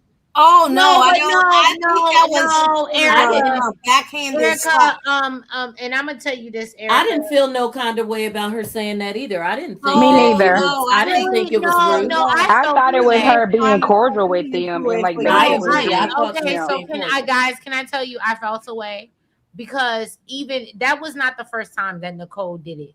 And I know what it feels like to not be worried about a nigga. You're not worried about a nigga. So when she said, and I remember when she went up, it was the Valentine's episode. Yeah, the flowers. You don't have to worry about me being at this bit. And I think us talking about us as any logical person, if Erica calls me, Kimmy calls me, Elaine calls me, fucking Scott calls me and say, hey, I'm going out on a date and da-da-da-da-da, whatever. We're not, okay, yeah, cool. That's what, but we're not going to give a fuck. Like, okay, yeah, that's cool for you, girl, da-da-da, whatever. but it was like, oh, you're doing that. So Wait. because What was said? Yeah, but you dating my So Because leftovers. no, Then I even the place flowers, business in my even the family. flowers, she didn't say directly to her. The flowers, the whole thing, she no, she's talking overheard about her about the the flowers. Valentine's Day thing when she walked up Nicole and said made that it they a won't see her on the point. date. Nicole made it a point to say, oh, well, she overheard when he gifted her the dress, which I think is a completely inappropriate at work, and that whole thing. And we don't have to go back to that. But when he gifted her the dress at work and Nicole was watching, and when he came back over, Nicole was said to both of them, oh, well, you don't have to. And I said, if it was me, I know where you're going. So I'm just not showing up there. Nicole So can I say? Oh, don't worry about it. I won't be at the Can I say this? Y'all. You don't have to worry about me messing up your date because I'm gonna be. I feel like Nicole never disrespected Shanice. I feel like Nicole has handled this beautifully. Can I say this, y'all? I want to say this right here. Okay, go ahead, Scott.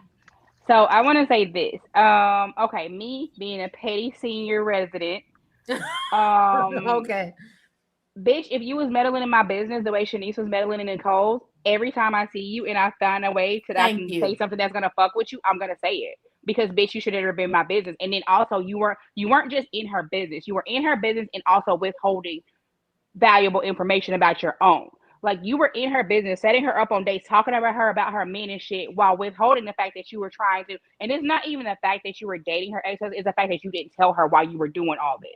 So well, no, sorry, and you realize how Aunt Monica clocked her and said, yeah, did you and do then this? yeah, because she did it on purpose. Like I'm not buying this bullshit. But so for me, as a petty senior resident, honey, if I got a chance to fuck with you, and I know you threatened by me, I know you pressed by me. If I got a chance to fuck with you, I'm gonna fuck with you because you should have never fucked with me first. So, I genuinely believe that Nicole is not leading with a petty intention, but I do see how some of the situations can be taken that way. But I genuinely like respect how Nicole has handled it, especially given how Ted had responded to her to begin with. She had every reason to give the energy that she had been given, but I feel like she hasn't. Even with the whole like he's been trying to get me to go camping for years. I felt like it was an off the cuff thing, and it was just another example of like how he has literally not changed. He has not shifted. He has not grown. But she didn't even know at the time that that's what she's saying, because when I go back to the flowers, Shanice overheard that. She literally was like, "Oh, she just mentioned that this is the thing that he did without even knowing that Shanice was in earshot." And I feel like all of this is pertinent information that Shanice needs to know. So whether like we can probably debate on Nicole's intentions, but the information that you need to gather is actually there and you're choosing to ignore it. So I'm still back in Shanice's corner, like, girl, what the hell is you doing? Because all of the signs are right there for you. I also think she's ignoring all the red flags. She's ignoring all the red flags. And I also didn't think that it was okay, go ahead. Sorry. Oh, I'm sorry. I was gonna say I think this is the writers basically trying to show that Ted does not deviate from his fucking playbook. Like he's been doing the same stuff for 30 years and he does not deviate. I think they're trying to show that Ted is just a one-trick pony.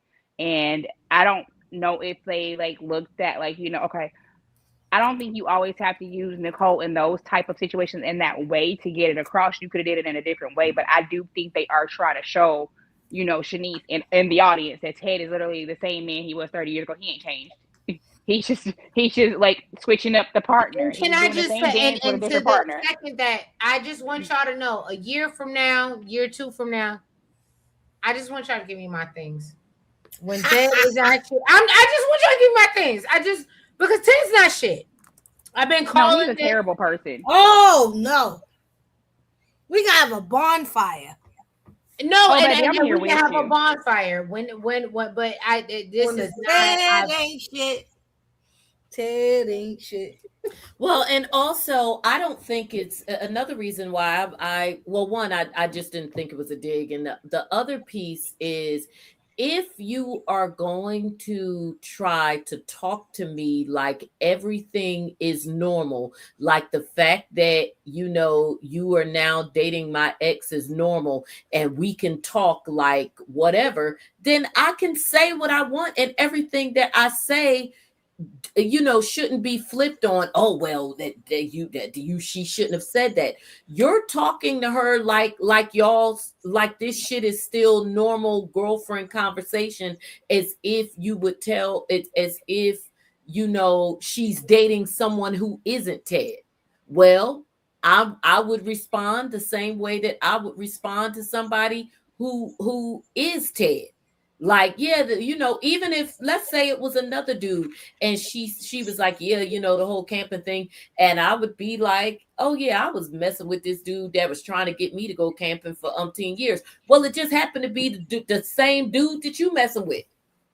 So if we going to try to be around each other like it's normal, then comments are going to be made because we all in the mix. And then, like you said, if a mofo is playing from the same playbook and you talking to me about the playbook, about the plays he's running on you, well, yeah, I he ran that play last week. It is what it is. Did you notice though how the minute that Nicole found out that she was dealing with Ted, you remember how they were like a lot more chatty with each other, and they were actually like, she was confiding in her at one point, and you notice the minute she realized, oh, you with Ted and you didn't tell him, and I think she played it cool because she's like, okay, whatever, but at the same time it's like in the back of her mind, like she really just wasn't gonna say nothing until I caught them together. Yeah. And also, like, it's if a lot of what we talk about is who's zooming who, and oh, that one's cute and this and that. Not that was the only thing to talk about, but that's what we see as the audience them talk about.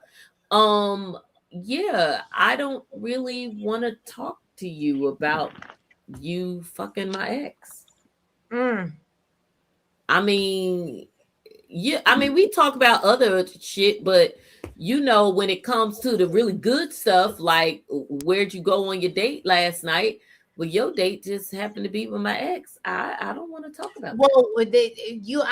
I think you segue into a perfect. We need a good Darlene, and I know y'all. We need a good Darlene Elon sex scene. We need a good Darlene and Elon sex scene. Darlene and Elon. Okay. Wait a minute. Isn't Elon the daddy? Chief daddy. Yes. Okay, well, wait a minute. We saw the wife today on the show, and she came out and she corrected Isaiah and said that bitch ain't shit. And yeah, but if that's what you want to deal with, but if that's who you wanted to do, and I love how she was I missed it today. Oh, and so it was great, Jonda, because she was Thursdays are always great. I'm gonna watch it because she was like, if that's the bitch that you wanted to be with, why wouldn't you introduce me to her if you thought she was so high and mighty? And I was like, that's true.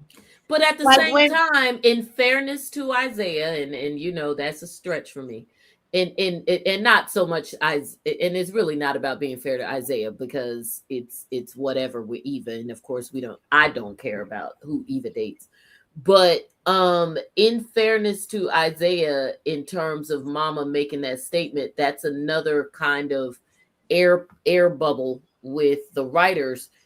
He's not really effing with them like that. So why would he be introducing her to anybody? My understanding is that, yes, while he does not have the same beef with his mother that he has with his father, he still hasn't been coming around to the house because of his father. So he would not be introducing her to anybody. Did the writers forget that they led us to believe that Isaiah, right? I think the mom mentioned that. I think, or maybe I seen it on Twitter, because if he's not always there, Elon is not always there. Yeah, you could bring her over whenever Elon isn't there, or you could come to OGs, like y'all always are at OGs anyway. Right. You could bring her there so that they can. And I get what y'all saying, but I think going back to my original point, he's not going over. He could go over there when the father is going over there, when the father's not home. But if he's not visiting his mama to spend time one-on-one with her, then he ain't introducing his chicks because he ain't hanging with her. If I'm not even going to visit my mama, me introducing her to the dude that I'm messing with is hella random. Right. Well, no, but that's what I'm saying. I think she like he does go and visit his mom. Like he is visiting his mom. Okay, then they need to make that clear because I didn't feel like that point was clear. In fact, Elon, it was my understanding, even based on what Elon said, that the mom was up. There was a time when Elon said something to him, or maybe Jacob one of them said something to him about the mom being upset. So to clear that up, yes, she wants them to spend more time. But you remember one thing that Darlene mentioned in this particular episode was that, I don't want no shit between you and your daddy, and I know that's why you staying away.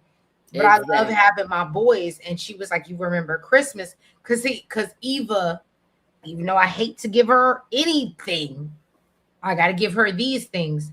She convinced him to go to home for Christmas. Yeah. So he went home for Christmas, and him and Jacob were there. And she was like, it was so, and that's why we know we're getting the introduction of Luke. Because, the other brother. Yes, because she was like, it was so nice being with my two sons. And I already love Darlene because she's a boy mom and I'm a boy mom. So I already love Darlene based off that. But yeah, no. Darlene just wants her sons. And I know it's hard when they not getting along with their daddy. Like, I know what that's like. Like a daddy-son dynamic is so different than a mother-son dynamic. But you ain't keeping me from my babies if I want to see them. Right. I have to hurt you for that. Right. But a daddy-son dynamic is, and so she's trying to respect her husband and her child at the same time. I respect that, but one came out my coop, you didn't. I hear you, China. I hear you. But yeah, I think that's what's going on in the Hawthorne. And then they keep bringing up the goddamn wedding. If you don't give us a fucking flashback, stop bringing up the wedding if you're not going to give us a flashback. Or tell us what happened if you're not going to bring a flashback. Just say what happened at the wedding. Exactly. Like, remember the wedding. Remember when we talked about this for a couple of weeks ago, I gave them, if they're listening, a perfect scenario of how they could reenact that without having to go through the expense or a set. Although the set is probably the country club, because since he married a Dupree, chances are the wedding was at the club, just like what's his face? Haley. Just like Haley and Bill's. So because they describe hers as a fairy tale and all of that, so they probably did it at the club. But that notwithstanding, I gave a scenario of how they could give us that without them having to go through the expense of the wedding, because as I said a few weeks ago, they could play it from the standpoint of the people on in the next room who heard the commotion going on, and then they wouldn't have to actually show a whole wedding. Right. Or they could have the fight happen in like the men's dressing room. I agree with you.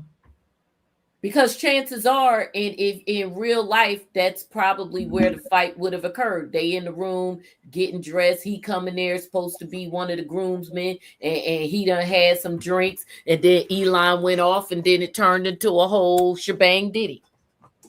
I'm gonna make up a word at least once a week. Right. But I think we got through all our topics for the most part. We did. Naomi confides in Ashley about her. I mean, but we know she already told her, and Naomi. That's her girlfriend. Mm-hmm. But what do y'all think about her? She's like, and Ashley's like, I'm not cool with this, and she's like, but I'm gonna do it. I still don't understand why she won't tell. She's annoying me. I am annoyed by that too. And now it has gotten to a point, unfortunately, because of the way that she has done it. Now it is a catch-22, because it's like, your husband is now on this, so-called dangerous death mission, blah, blah, blah. So it's not a good time to tell him and further put his mind on other things that it don't need to be on, because Smitty gonna get him killed without anybody help. And then, he running over there panicking all the damn time. So she can't tell him. And now that things have gotten exponentially worse with Anita, now I actually can identify with the discomfort of saying something at this point. Anita's in the hospital, this and that and the third, whatever. Not that she knows everything that has gone on, but the fact that she's in the hospital is still serious enough. So now she's kind of walled herself into the lie, and it's only going to get, it's still going to be horrible when she tells it, because she lied to begin with. Really more so between her and Jacob. Everybody else will be upset, but they're her family and they'll be hurt and annoyed. I think the biggest fallout is the fairly obvious one. It's going to be between her and Jacob. Cheap said Nicole checked Ted not to provide any opinion on she and Carlton Kyle for her to add a commentary and Shanice. Right. Nicole was throwing a dig in, and it was none of her business. I agree. It's none of my business if you don't talk to me about it. You talk to me about it, make it my business. So y'all, this is my friend DeMarcus. He is from the D. He's from the V. I'm gonna give him the V. I can't even say the D. The V of the DMV. What show? He is from the Newport News. That's why I say he.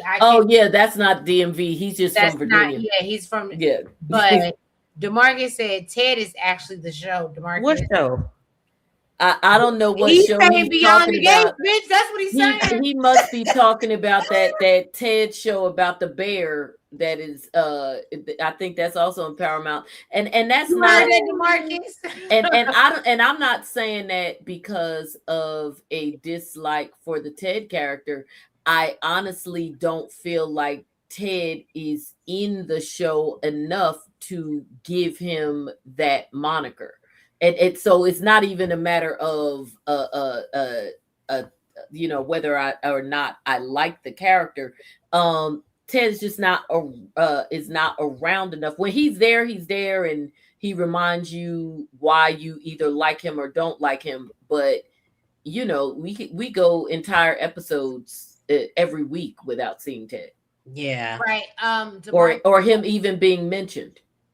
DeMarcus also said, well, would y'all consider Leslie is more likely Mallory? I don't watch Beauty in Black, so I can't. I do, and I gotta remember who is who. Mallory, no, absolutely not, because Mallory is she's an asshole, but she's no. I would say for Beauty in Black, I would say that Leslie is more of either a combination, not entirely. I'm just talking about some of the ignorant shit she does. From an ignorance factor, she is Olivia, the mother. And from her ratchet factor, she and that's always screwing things up and getting on your nerves, she's Rain, the best friend. Those that's the combination for Leslie. I think John summed it up very well. So y'all, we've been on here for a very long time, not a short time, but a long time. I love y'all. I Am Sky said Leslie could never be a Mallory. I agree. Mm-hmm. Okay, right. Kimmy, what you got going on your channel, girl? Catching up on this show. I still got to do my Bridgerton, and I'm starting to do some documentaries that I have watched lately. Kimmy, I would love let me know, because I've just done, and I would love to get with you girls. Me and Nels are doing Age of Attraction right now. I would love to do documentaries with you as well, Kimmy. Documentaries are one of my absolute favorite things ever. Yes, so I want to do the Ken and Barbie. Did you watch that one? I have not finished it, but yes, that one is Yes, that good. one. The Manosphere one, that would probably get us some traffic because that, oof. Okay, I'm gonna go watch that. Where do I watch that one? That's brand new, and I believe that is Netflix. Okay, I'm gonna go look for that one. But yeah, I did one on Gaslit by My Husband. It came out in 2024, but it just Oh hit yeah, I love Netflix. old ones too. There's some. Yeah. I mean, the well is deep on Mhm. documentaries. But yeah, so that's what I'm doing. I love a good documentary, and that's why I was like, if you guys want to pair up, because I finished Blue Therapy. Did anybody watch Blue Therapy? Oh yes, and I watched your. I actually, as soon as we got off last week, I told you I would. I watched your recap of it. Yeah, well, you know, I watched it. I came in your party telling you. Right, it's like you need to watch Blue Therapy, right?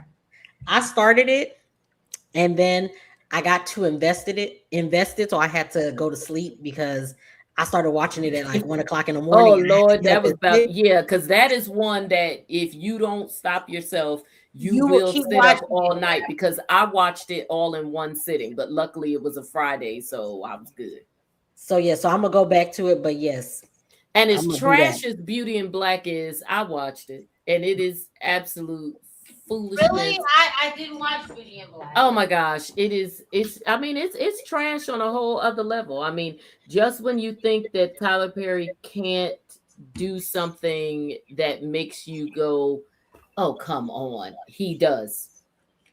And this show is an ongoing example of it for, I guess, what, 6? I know the second season, although they split it in half to get more mileage out of it, which I guess is smart, is 16 seasons, but they did like the first 8, and then what everybody's talking about now that came out. When did that come out, Kimmy? Last Wednesday, Thursday? That was episodes 9 through 16. So it's technically is only 2 seasons, but they split them both in half. Oh yeah, I don't watch Beauty in the Black, so okay. It was somebody in the chat that brought it up. I was like, "Then who the hell brought it up?" It was somebody in the chat. Okay. Yeah, no, and I brought it up because people in the chat have been telling me to watch, and I'm like, I'm not. I'm seasons behind. I'm getting ready for it. It's about to be my prime, and it sucks because the shy Nels got to do the shy. I don't do that, but Nels does a shy. Yeah, there's a lot about to happen. I love after lockup. Real Housewives of Atlanta comes. I was gonna say for the housewives watching. Yeah, that's everything come, but the month of May is when I travel. So that's why I was like, oh shit, like everybody coming back. Housewives is April 5th. Now I don't really care one way or the other with Atlanta, but I mean, you know, obviously I will keep up like I always do. But what I'm so Jonda, what did you think about them saying they're gonna bring Robin back? You know, it's Potomac. If they bring her back, then Giselle will. I think it makes more sense now that Juan is not at that school. I don't think that was ever what it was about. I think Robin just really wasn't bringing. She didn't really bring anything to the table one way or the other. And so eventually it was like, well, just go ahead and get rid of her. Now, she's not the only one that doesn't bring anything to the table. The one who brings the least is Giselle, but Giselle, along with Karen, as far as Andy and them are concerned, is one of the faces of the show. So like other people in because she's not the only one, so I'm not going to single her out. Just like other people on other iterations of the show, if they are considered, you know, who the network posts up as one of the heads. Yeah, we'll talk about that offline because I have an issue with that. Because no, I agree with you, and I'm sure me and you both have the same issue. But my point is that allows her to keep her job even when she gives nothing. Now, that being said, her for the first time in all these seasons not being in the first seat, she should be nervous.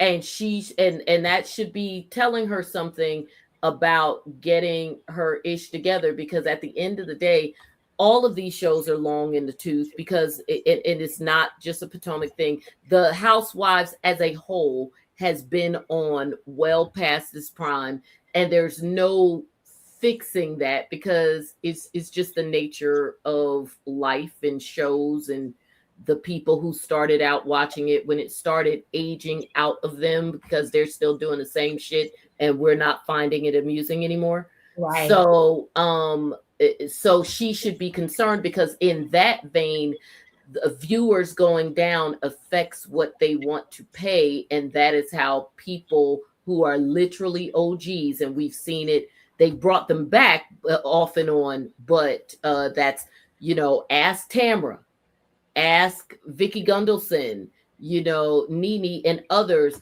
what happens when the network decides they are like, we ain't going to keep paying all this money, not because you were doing anything different, but we simply don't want to invest in 2 million less viewers than you had before and still be paying you the same. Now, the Potomac girls have never reached the levels in pay that some of the other ones Atlanta did. girls. Yeah, because or even OGs like Vicky or Tamara, because by the time they came along, those salaries were kind of maxing out. Well, so, and this is so random, we'll talk about this offline. Yeah, I was on TikTok. They said them Salt Lake City girls, Mary is getting her money.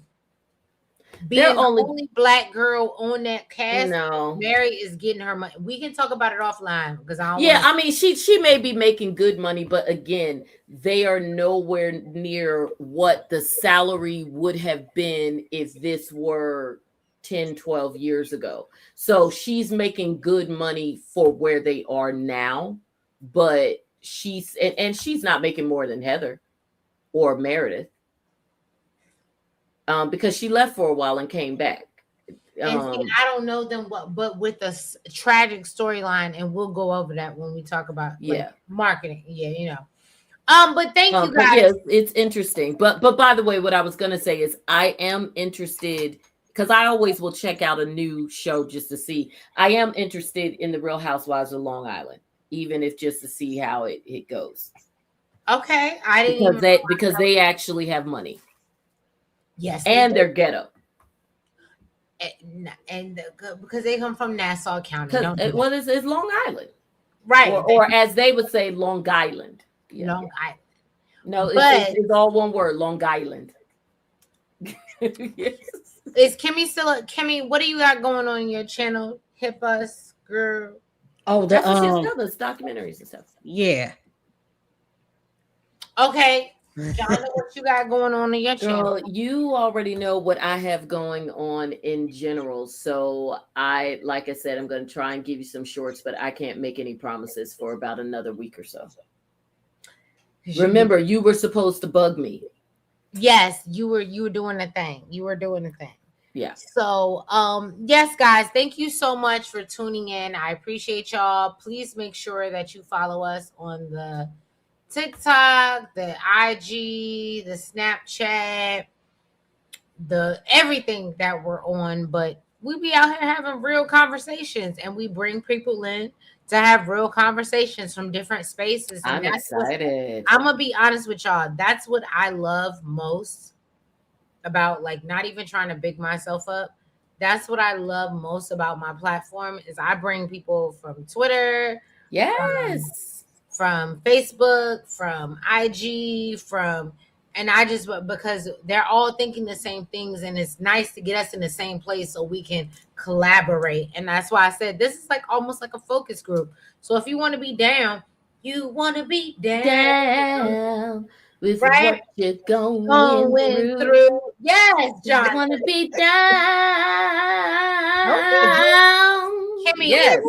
I would have loved if you would have been here for my birthday. We was rocking out. Jonda was a whole vibe.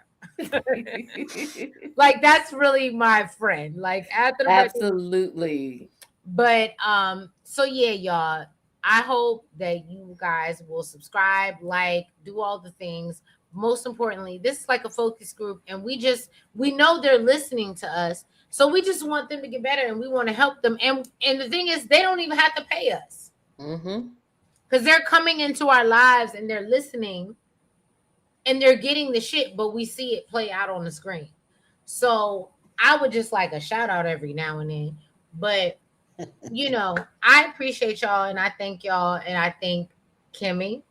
And y'all make sure y'all go follow her. Y'all make sure y'all go follow Jonda on Just Jonda on YouTube as well, because she will break it down from a legal perspective. Make sure y'all join me tomorrow. I will be doing a live on TikTok and just be playing game night. It's game night. Oh, I can't wait. I'll actually be home. So that is perfect. No, please. We're just doing game night, and it's funny because it's I can't wait. I need panelists. So I've had no panelists that sign up yet, but I need panelists because really the game is based off the category. So it might be like, what would you play at your high school graduation? That is hilarious. What time is it? Because that could be different if you were 60 or if you were 40 and you got to play to your audience, whoever's in the audience, because the audience decides who's the winner. I play Gen X games. Absolutely. Right. So that's why I love it, because, you know, I'm always with the music. I'm going to be out here twerking and flirting and doing all the things. But for the people that come up on the panel, yes, you don't have to, but you create your own song, and whatever the category I give you, you come up and that's what you reflect. So I need panelists. I need at least 4 surefire panelists. I'm looking at you, Kimmy. Okay. I got you. So what time is it? Because tomorrow 10, it's so funny. 10, I just was 10, saying to my girlfriend, 10, I am 10. Okay, so 9 o'clock my time. We're doing it at 10 tomorrow on the TikTok. Well, I'm in the DMV like you, so same time zone. Right. So we're going to do 10 tomorrow.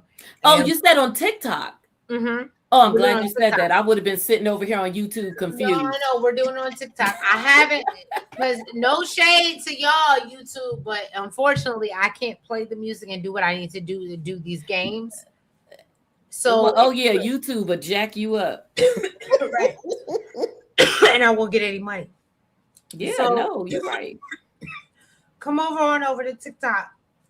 I will be there. Same my handle, as you know, is the same. Just Jonda. No,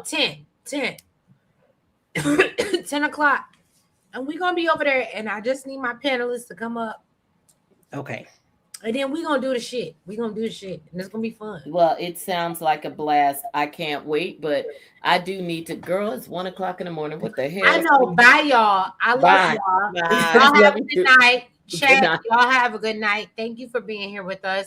Thank you for supporting all of us. Make sure you follow Kimi tuned in as well as Just Jonda. I appreciate y'all, and I'm sure they appreciate you as well. And I'm not trying to get emotional because I had enough, and you know, and especially with this show, it's had us all jacked up all week. And but I'm gonna go because I do have. Kimmy, are you gonna get your review out tonight?